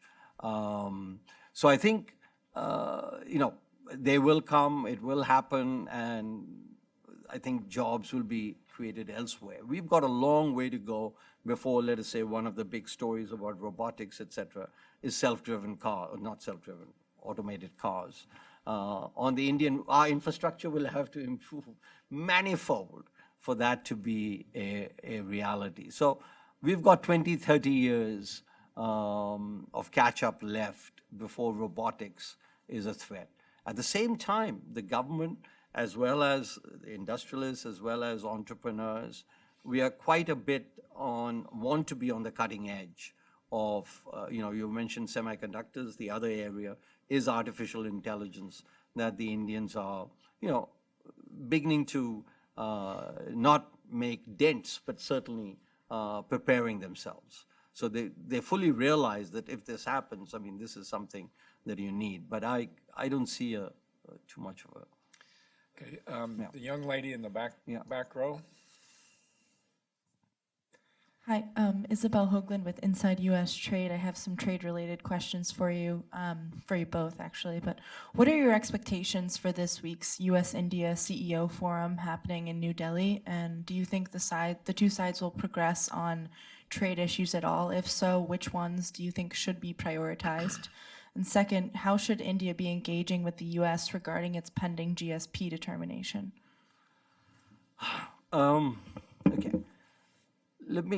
The largest story on trade, and is, and I wrote a book on this called Devaluing to Prosperity, 2012, by the Peterson Institute just across the street, which looked at the historical record over the last 100 years in the world and came to the conclusion that China had really manipulated the system, and one of the big determinants of its growth rate was that it was able to influence and sustain a heavily undervalued exchange rate. That is no longer possible for India to do. Nobody will allow it. And I think that's one of the consequences of Trump being the president of the United States. I want to lead that into a direct answer to your question. I think there are, Walmart issues, and there are import tariffs issues and so on and so forth. But the big story in terms of trade, et cetera, is US-China. I think the Indians realize that basically they need to be on the same side as the US and as Western world in terms of trade. We are I'm actually heading a committee which will come out its report in a month on what should we do about trade, WTO, tariffs, all your questions. All I can say is that the sentiment is very much for open trade rather than closed trade in India. So there are these, Walmart in particular was one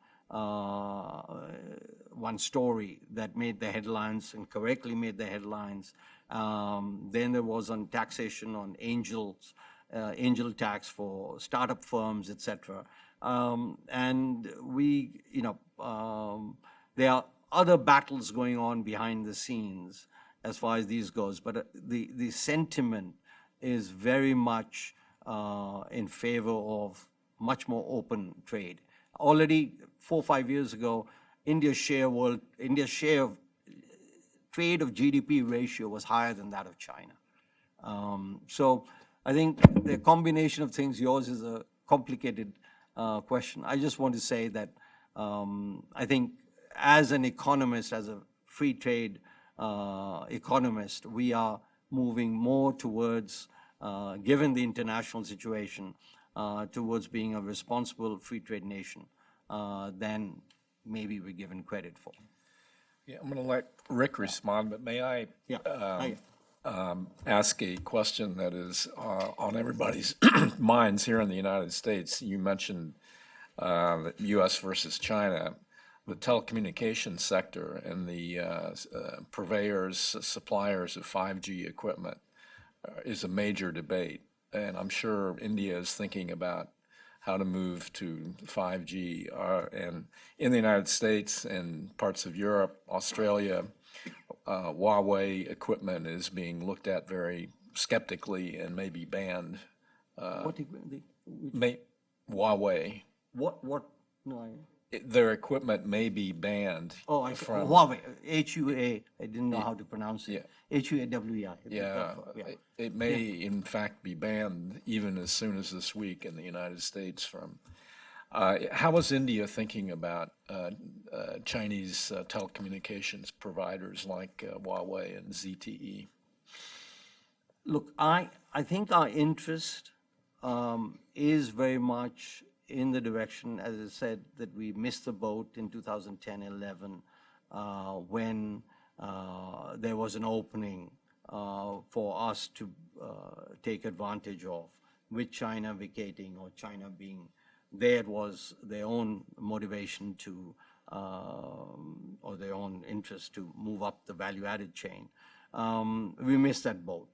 And I think the recognition is very much there and brought on once the US-China trade war started, that we better not miss the boat this time. So we want to take advantage of the opportunity that will appear. We haven't taken advantage of such opportunity, but it's not lost on us that we didn't take advantage. Okay. Rick, would you like to comment? Secretary Ross is in So the India. CEO Forum, I mean, almost the entire organization, at least on the U.S. side, is new members. So I don't expect you're going to see a lot of announcements out of the CEO Forum meeting happening in Delhi, just because this is the first time that the group is getting together. There's only a couple of members of the U.S. side that were holdovers from the previous version. Presumably, they'll start thinking about what kind of sectors do they want to cover, what topics, organize working groups, and then the work will begin under that. Commercial dialogue, obviously the GSP review is done by a separate U.S. agency, but the issues will come up. I do think that India has shown a bit of interest in some flexibility on medical device price controls. There was a note by Niti Aayog a year ago which offered a little bit of flexibility. Haven't seen a lot of work publicly released since that time. Agriculture market access, there's a number of areas the U.S. is looking at. So if anything can happen, you presume if it's enough of a grab bag, maybe there's some scope. The other issue that drove the GSP review, though, pharmaceutical patents, that issue is absolutely intractable. And I don't think there's any common ground the two sides are going to find, just because our industries are based on two extremely different models. And I think that kind of hits at, the GSP review. I also like to, whenever the trade issue comes up, number one, you have seen in the Modi government a steady pullback from trade integration. One of the first major decisions the government had to sit on and take with global implications was induction of the trade facilitation agreement under the WTO, which had been agreed to by the Manmohan Singh government, but India triggered a delay on that. The pending trade agreements India was looking at have largely fallen by the wayside, with the exception of RCEP, which still has at least a bit of a pulse, and increases in customs duty. So a lot of these things have triggered the trade antagonism, which is very different than foreign investment, where the Modi government has been the most pro, for encouragement of foreign investment than any government that I've seen. But it's a funny thing on the trade side. So, somebody who spent my life in the private sector, you look at the policy concerns that are driving the agenda in our national capitals, and these are real issues. You can look at them on paper. Customs duties are up. The United States has adopted customs duties against India, WTO disputes. That stuff is all very real. And you got this funny little thing of the real world where U.S.-India goods trade is actually spiking.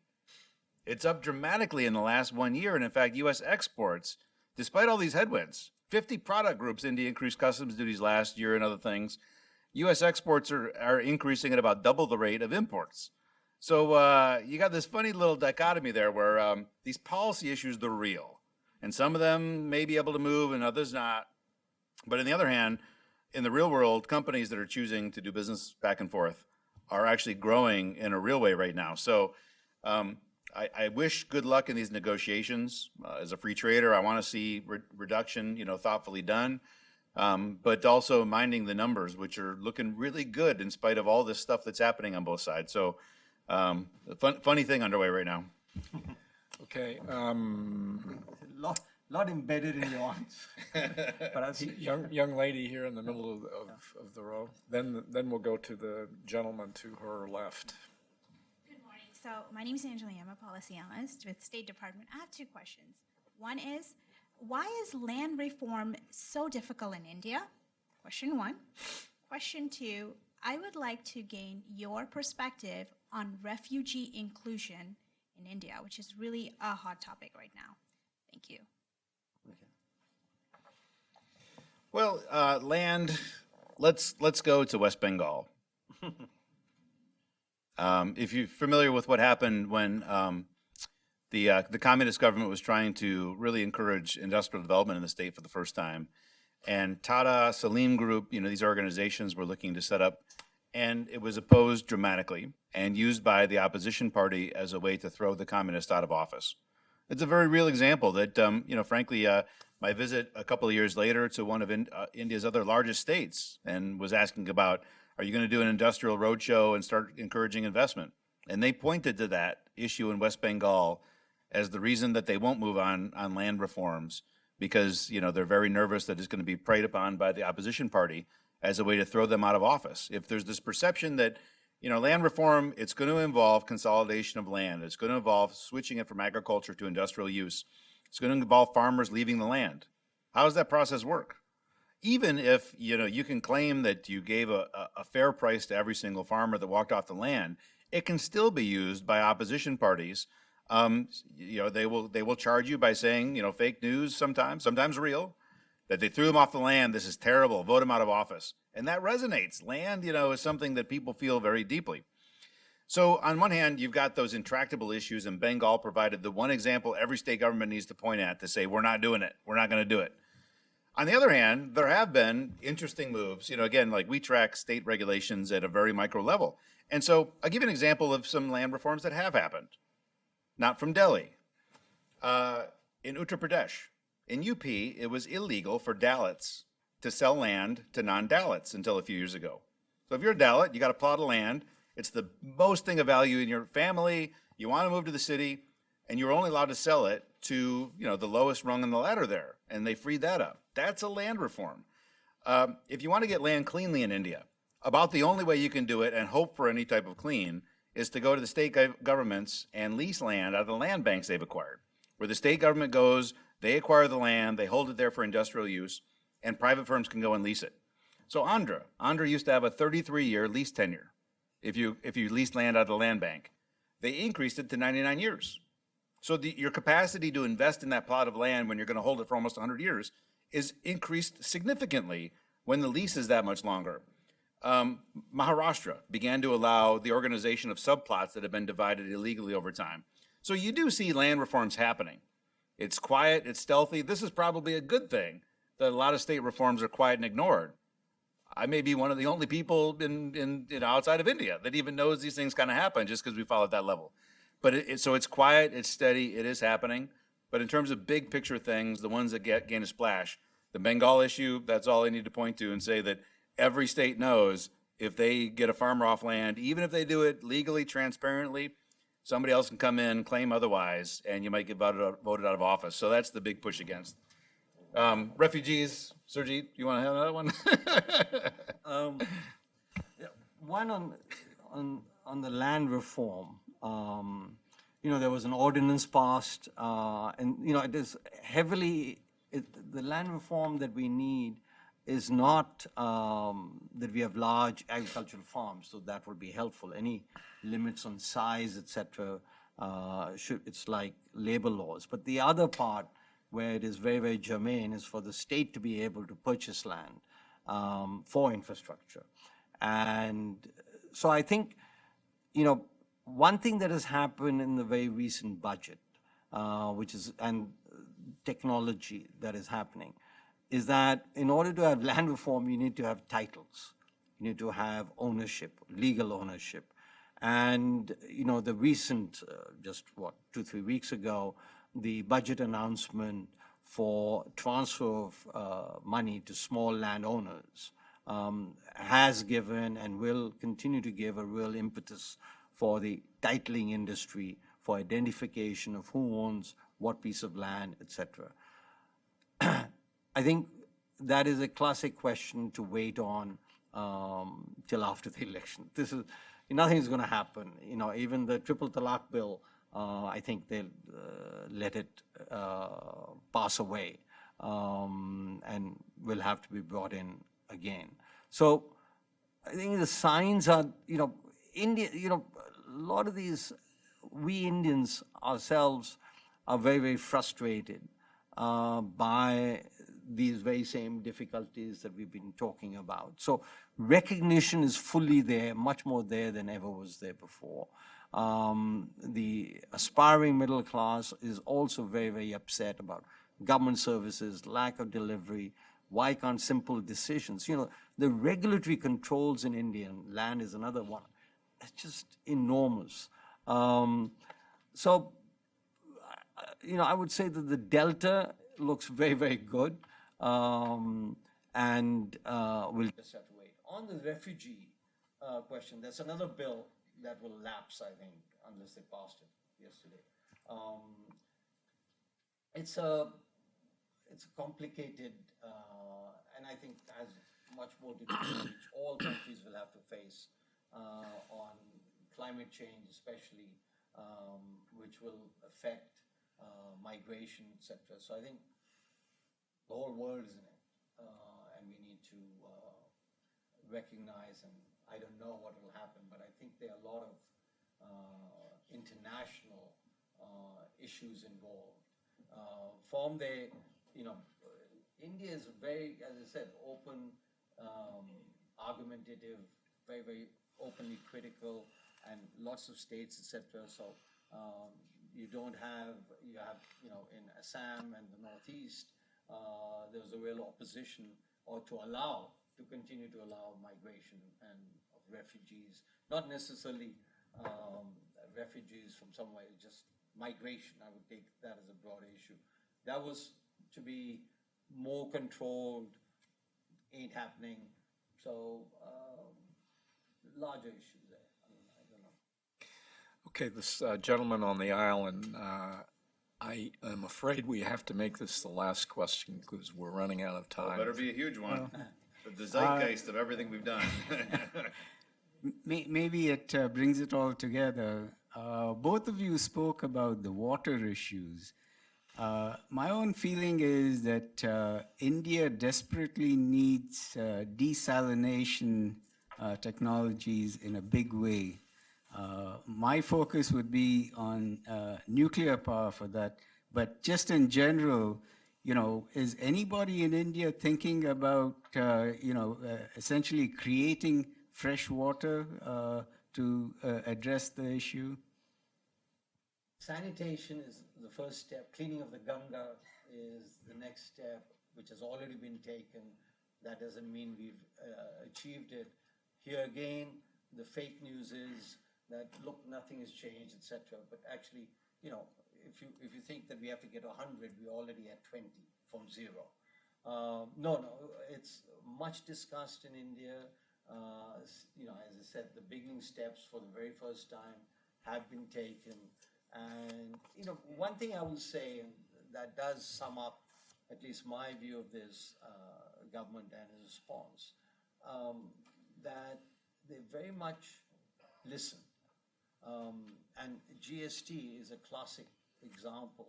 The number of changes. They first came out with something that all of us disagreed with. And, on the 12 meetings that they've had, each one of them has led to a reform. But never before. Can you ever, you must know that Indian bureaucrats and politicians never admit to having made a mistake. On the GST, several mistakes were made, and each time there is an attempt to move towards the optimal. So I think, this water issue, whether it's refugees, all of this, as you know, is up for open debate and discussion. And right now it's being exaggerated because of the elections. It seems like no changes happen, no progress is possible, but there is definite structural change in India. So we're not there. We won't be there for another 20, 30, 40 years, but the delta is the best. But there is, India gets sufficient water for its own needs every year from rainfall, but it all happens at once during the monsoon. Catchment systems, being able to capture that and not letting it bleed away or float away is going to be super critical. More so than, expensive things like desalination and such. Like the methods can be done in other ways apart from heavy, expensive, things like desalination. If they have to default to that because they can't adopt other methods, that may very well happen. But the root cause, again, 80% of water is still used for flood irrigation. It was programmed back in the 80s to develop bore wells for every single farm in India. They were drilling wells so fast they decided to stop metering. Now to go back and tell farmers, like, we're going to start charging you. We got to install a meter and we got to start charging you. That's a really hard conversation to have if you want to win re-election later on. My dream is Modi announces, this new big cash payment to farmers as part of the budget this year. I hope that next time a similar program is announced, they tie it to beginning to walk back some of the subsidies. We will begin charging you and we'll give you the money to pay the bill. But at least, let us install the meter. Let us begin formalizing as they formalized other parts of the economy. And here's where, the fact that you've got such government control over so many functions of how India runs. So this power sector bailout program I mentioned, Uday, one of the functions that they force state governments to do is to have farmers adopt solar irrigation systems. Great, get farmers so that they're off the grid because they're uncovered subsidies for electric power. What happens then? It's absolutely free for them to drain the water tables even further. No incentive necessarily to use better water methods for the farms as well. So catchment systems, farm reforms, there's enough water. You just got to take the tough steps on squeezing it out of the system. But there's some great thinking going on around the world right now on this. There's a terrific program up at MIT, the Tata Center up at MIT, and they're trying to reconfigure Israel-built generation sets for drip irrigation. So they can use the minimum level of fuel necessary, because fuel in India is a big expense for farmers if they want to adopt drip irrigation. And so there's great work being done in that space. There's some really cool thinking going on right now about whether the United States and the West has the wrong water system altogether. Because the expense to bring all water in a municipal system to potable To get it clean is pretty low expense. To get it potable is extremely expensive. Can you think about delivering gray water? Water that, doesn't stink, it looks clear, but is not potable. Get that to homes. That's really inexpensive because most water that you use in the home you don't drink. And so every home that you drink from, put a filter there. So there's other things being done right now about drawing water out of the air. There's solar systems you can buy right now that use solar power, draw water out of the air. And evidently, even in the deserts of Rajasthan, you can get about 7 or 8 cups a day using these systems. So there's really cool thinking going on right now. And frankly, a country like India, if every problem is an opportunity wrongly thought. If some of these challenges India faces, there's great entrepreneurs in India and other places can employ them there. It could be that there's a whole lot of other markets that are going to be able to achieve some significant ideas out of this. So I look at this, and that's what keeps me going. Is all these problems. Somebody out there, and I try to meet them because that gives me energy. Is trying to figure out how to crack that nut without breaking the political system, and doing that, it really is energizing. Okay, on that optimistic note, let's thank our panelists for a great discussion. And Aparna, we are going to go to lunch now, and lunch is served. Lunch is served outside. We will start with the second panel in around 10 minutes. Everybody's welcome to have lunch, and then please come back. Thank you.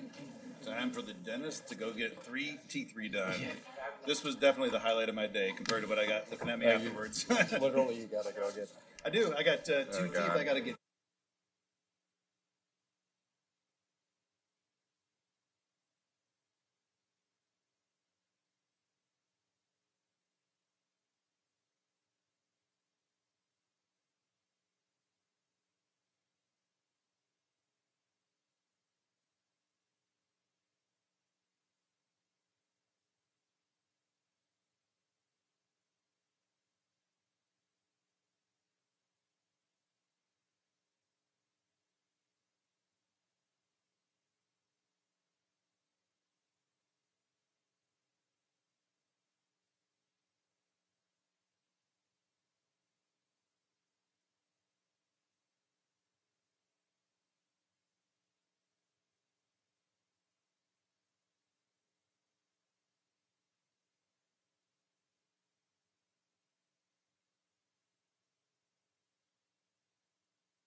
We plan to start in 5 minutes, so we'd request if people could please take your food and sit down.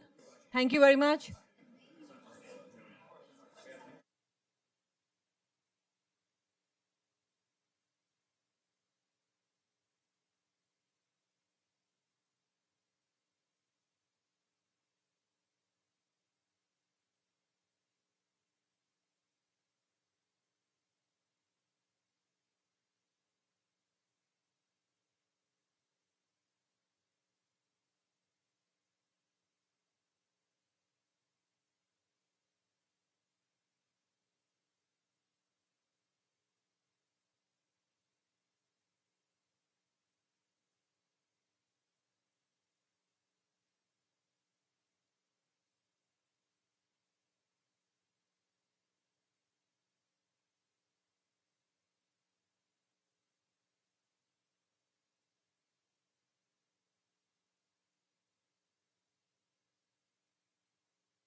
Good afternoon, and welcome back. My name is Aparna Pandey. I'm director of the India Initiative at Hudson Institute.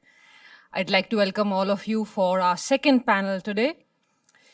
Over 7 decades after the end of the Second World War and around 3 decades after the collapse of the Berlin Wall, democracy once again appears under threat around the world. There's been a rise of authoritarianism, chauvinistic nationalism, protectionism, all of which have made a comeback on almost every continent. At a time like this, the path taken by the world's largest democracy, India, is informative. Over the last 7 decades, India has actually managed to do what most political scientists and few countries have managed to do, which is remain a democracy with reasonably strong political institutions, civilian supremacy over the military, build an economy, pull people out of poverty within a multi-religious, multi-ethnic, extremely diverse society. Most countries democratize after they've reached a certain level of literacy and economic growth. India tried to do everything at the same time. India has achieved a lot, but it still faces challenges. This panel of ours, the aim is to look at public participation, social economic issues, and to discuss that we actually have a wonderful panel. I'll start with Professor Paswan. Dr. Sanjay Paswan is the former Member of Parliament and former Federal Minister of State, Minister of Communications and Information Technology. Dr. Paswan is professor at Patna University and is the author of several books. Dr. Paswan? Thanks for giving me the opportunity to be over here to share my feelings with you people. Friends, democracy, of course, it is a buzzword in this world of today, and almost all part of the country, or all part of the world, they are hankering after getting this sort of you can say system in their country. And of course, India, in their last 6 decades, we have traversed a long path despite so many problems. But here in the last session, you have heard of the economic, you can say, empowerment which is going on these days in India. Here I would like to share some feelings and some experiments of the India is doing, especially with the societal side. You know, especially almost every country has its own some diversity and pluralistic character. And every one of them is boast of itself. So the same way, we are also boasting of our diversities. And in India especially, there are 4 sort of diversities are there. You can say one is, of course, gender diversity is there.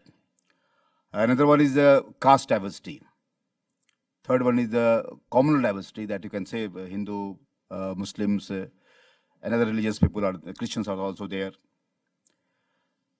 And the fourth one is the tribal population are there. So in that way, on these grounds, so many issues have been taken up by the previous governments and also by this government. Especially so therefore, for democracy, this government, especially delivering democracy, this D of democracy, which India means D, and which this country, the present regime is providing, D is for dignity. That's a very important part, you can say, dignity to whom? Dignity to the indignified, to the marginalized, to the people of periphery. So certainly all the governments in the post-independence period, they have been doing so many things for this category of people. But especially in this regime, in this dispensation, especially special emphasis is being made for how dignity can be, you can say, shared among the people who have been since time immemorial indignified on account of so many factors. And that's why you can say there are likewise here in affirmative actions in our country, there is a reservation system are there. Our diverse groups are being protected in so many ways. And recently, you could earlier it used to be socially and educationally backwards people used to be covered under these affirmative actions. But now, very first time, under this present dispensation, the people of also on the economic grounds, on the economic parameters, they have been also given the reservations. You can say it's a huge step and it's a very much a news-making event in India. And it is really, it has, you can tremendously, minimize the hiatus and gap between the two reservations class and the non-reservations class. So in this last 100 days, this step is really created excellent and marvelous, you can say, another feather in the cap of the Narendra Bhai Modi.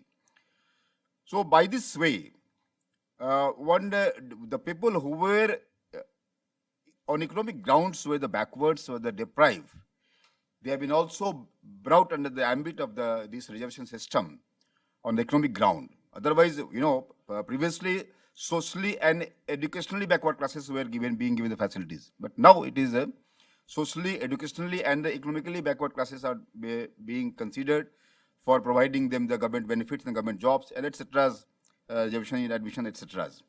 So this dignity is very much important. You can say also by taking broom in the hand of Prime Minister, it's a big news in India.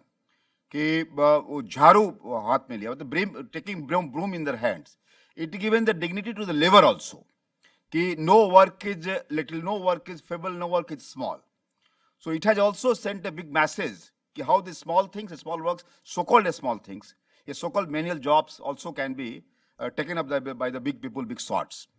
So by taking broom in their hands, almost all citizens of India and all countrymen are very much dedicated and engaged in sweeping activities. Also, they are giving some time to eat also. That's why dignity to labor, dignity to the indignities, provide to the of any sort of indignities the people and the society has faced. They are to be, you can say, giving a sense of dignity. So that's why for me, this democracy, the first D of democracy, this letter is related to the dignity word. And second is democracy ka E. Now E, equity. What we mean, E, equity for us.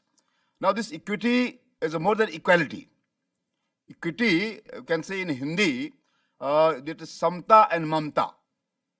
I understand that samta is totally, you can say, that is equality. But mamta, it means that with a sense of responsibility, if some sort of pity is being shown to someone, that's the mamta. This is in Hindi and Sanskrit, this word is called. So that's why equity means it is the samta plus mamta. So in the same way, how economically empowerment can be done, can be caused to the people who are economically deprived.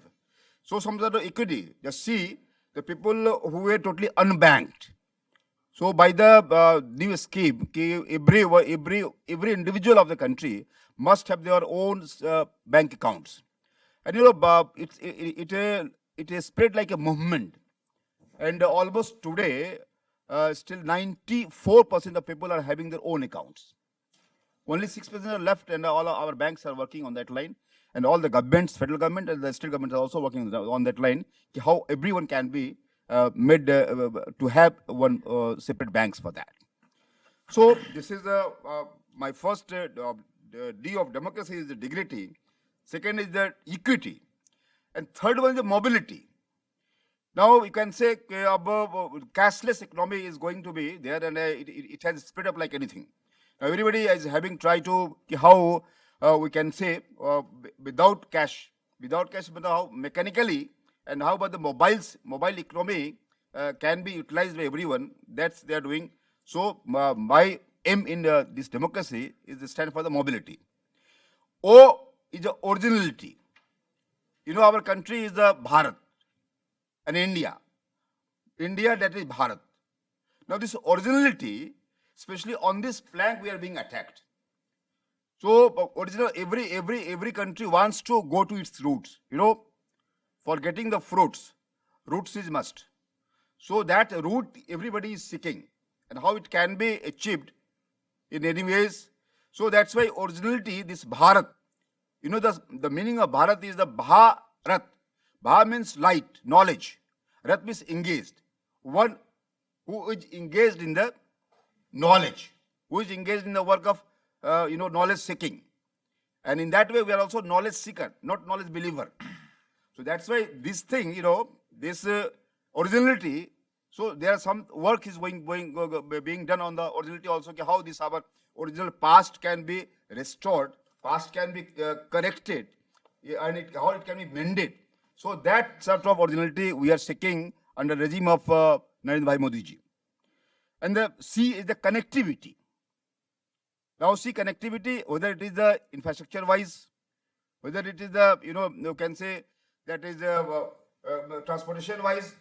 So whether it's logistic, whether it's informatics, or whether it's ballistics also. So in that way, connectivity, we are now totally, you can say, in the last meeting, people are saying that 5G. We are trying our best how that 5G also we can approach there nearby that. So it's such a vast country like India is also trying to how everything can be brought under the connectivity concept. So our government is also working for the connectivity. R is a responsibility. Now in the first regime, when my party government was there, where I was also minister, the Fiscal Responsibility Act was made. Now how people can be made responsible, accountable? Only recklessness is not going to weigh and to pay for the country, for any society, for any system. So a responsible citizen alone only can deliver the goods. Now again, A is the annuity. Now this DBT, you can say, this direct benefit transfers. Okay, some things at some periods, annuity type, some facilities, some amenities, some you can say freebies also, because there are some people who can be who are in dire need of some things. You can say food items, put some type of support also, like ultra poor people, beggars people, oldest people. So that's why some sort of annuities are also being mooted, have been mooted under this regime. How those people can be given any sort of support, you can say, to those people who are in need of the such helps. And again, this C, the charities. Charity, of course, it's a part of the every government system. But charity with parities. Charity not out of not out of the pity, but charity out of the duty also. Our government is doing in so many ways, because the poor people, the tribal people, and the Dalit people of India, they need some sort of charities, parities, of course. That's why this government is leaving no stone unturned to deliver some goods to them. Again, this why word is come, why yardsticks. Of course, for doing all these things, some new yardsticks are to be also discussed. In India, of course, from the time of the Nehru ji, it has been it is carrying a system of a colonial, can say, a sort of colonial legacy we are having. So in that colonial system, something was good, something was wrong. So now also there are some drives are going on how the minds of India can be decolonized. That's all the call of the time. So that decolonization process is entailing some sort of yardsticking. So this government is trying its best how this dignity, equity, mobility, originality, connectivity, responsibility, annuity, charity, and yardstick making mechanisms we are developing. So all these things are trying to be included that way. So this society, this participation of every stakeholders are being made. So let me share that if some sort of canards and some sort of rumors might be spread about us, that's totally wrong.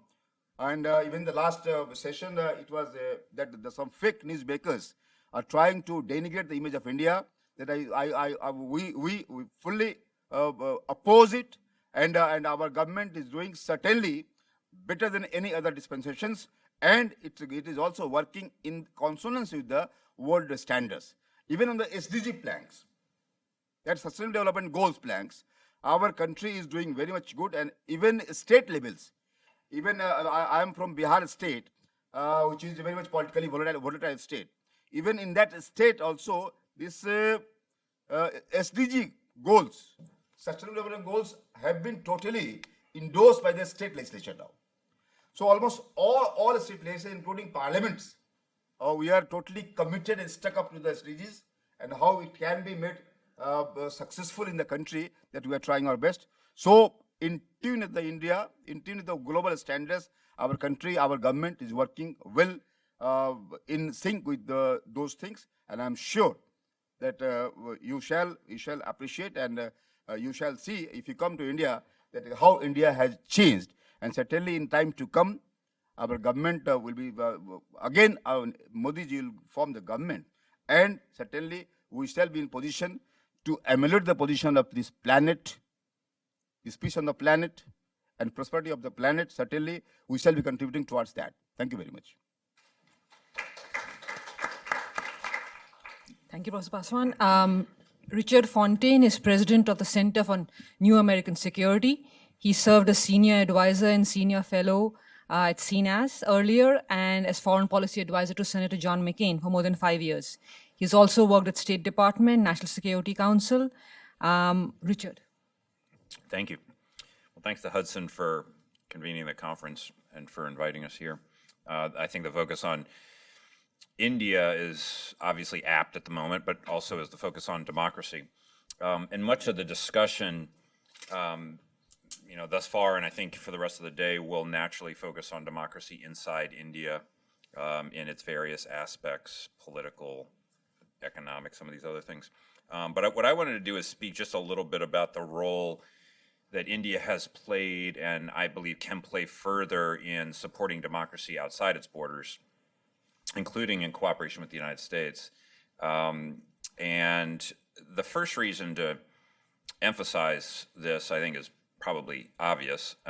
Speakers on both sides, on both American government officials and Indian government officials, often tout the logic of close U.S.-India ties by invoking this phrase that we hear so often, that these are the bonds between the world's oldest democracy and the world's biggest democracy. I don't know what the Brits think about the world's oldest democracy thing, but that's a separate conversation. But this is kind of a standard talking about that there's something distinctive, or there's something that should be distinctive. There's some sort of natural glue or natural agenda that should animate the United States and India by virtue of the fact that we are these two big and great democracies. And while the notion of that is certainly attractive, what it means, practically speaking, how the unique strengths of our democracies might actually be operationalized has rarely been sketched out over the years. And as I'll suggest, the active support of democracy abroad by India and the United States, working in cooperation or in parallel, should represent, I believe, an important new phase of the U.S.-India relationship going forward. The second reason to focus on this is, as you mentioned at the beginning, support for democracy is continuing to retreat around the world. Freedom House publishes its Freedom in the World report, and they've reported a decline in global political rights and civil liberties for 13 consecutive years from 2005 through the end of 2018. Their latest report says that last year, in some 68 countries, there was a net decline in political rights and civil liberties, and that's all in 2018. So this is an alarming trend, and one that I believe should naturally draw the attention of, well, the world's oldest democracy and the world's biggest democracy. The third reason to focus on this is this widely recognized resumption of great power competition in our world, which is to say, when we're using less diplomatic language, the growing assertiveness of China and Russia. Both the United States and India have an interest in seeing China, especially, rise in a region where the democratic powers are strong and working together. But that's not all. Last year, Dan Twining, who I believe is on the dance card sometime today, the president of the International Republican Institute, and I argued in Foreign Affairs that Beijing and Moscow share a vision of global order that is more conducive to their own forms of authoritarian governance, and that as a result, today's great power competition is not just a contest of nations, but of political systems. It's obvious, I think, which political system we should want to triumph. And so the United States, and by extension other major democratic powers like India, should double down on their support for democracy within their borders and around the world. Now, I've been working on India off and on for long enough, going way back to my days as one of 3 India desk officers at the State Department, when that was the entirety of the India desk. to know that the first time you talk about the United States and India cooperating in democracy promotion, democracy support, whatever word you want to put with democracy, people say no, no, no, no, no, no, no. The Indians don't do that. They go, they don't go on these sort of messianic kind of crusades or whatever word you would want to use there, like the United States has typically done. And India. They're not going to join anything that smacks of democracy promotion. They prize sovereignty, non-interference. Of course, they embrace the value of democracy, but that's a domestic thing. It's not a foreign policy thing. An Indian ambassador once told me, democracy is like Hinduism. You're either born into it or you're not. Hindus aren't there trying to say, oh, you're not born into it. So I actually don't fully buy that explanation. I don't believe that the track record supports this idea that that Indian foreign policy is essentially not active and kind of agnostic on the question of supporting democracy abroad. Look for, in the first instance, of the way that Indian leaders have in recent years spoken about democratic values. Prime Minister Singh said, and this is a quote from him, while he was prime minister, liberal democracy is the natural order of social and political organization in today's world. All alternate systems, authoritarian and majoritarian in varying degrees, are an aberration. Prime Minister Modi, even as he's come under some criticism for perceived flaws in Indian democracy, has touted what he has called a surge of democracy across the world when he was at the UN General Assembly. And he's stressed the shared democratic values of the countries of South Asia, the countries on India's borders. Now, those are words. They're not yet actions. But I actually think that India has a record of some actions that might surprise the sort of casual observer of these things.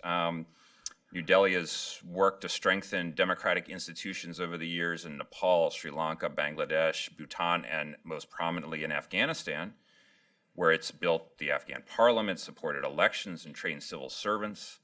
It's participated in multilateral efforts like the Partnership for Democratic Governance and the Asia-Pacific Democracy Partnership. It was one of the 10 founding members of the Community of Democracies. It was a co-founder and a funder of the UN Democracy Fund. So I don't think we should be shy at admitting that the way in which Indian foreign policy makers and leaders and American foreign policy makers and leaders see democracy, their own and others, and their sort of role in that support is different. It is different. And they interpret the desire to see democracy spread in a very different way. But then so do leaders as different as George W. Bush and Donald Trump, for example, which is to say that we should acknowledge these differences, but see where the two countries could pursue, a more values-based agenda that helps democracies defend themselves against authoritarian meddling, helps nurture democratic practice where it's emerged, supports Democrats in places that lack fundamental rights and liberties. The first item on the agenda I would submit should be to protect our own democracies, particularly at a moment when technology-fueled autocrats are trying to undermine them. This means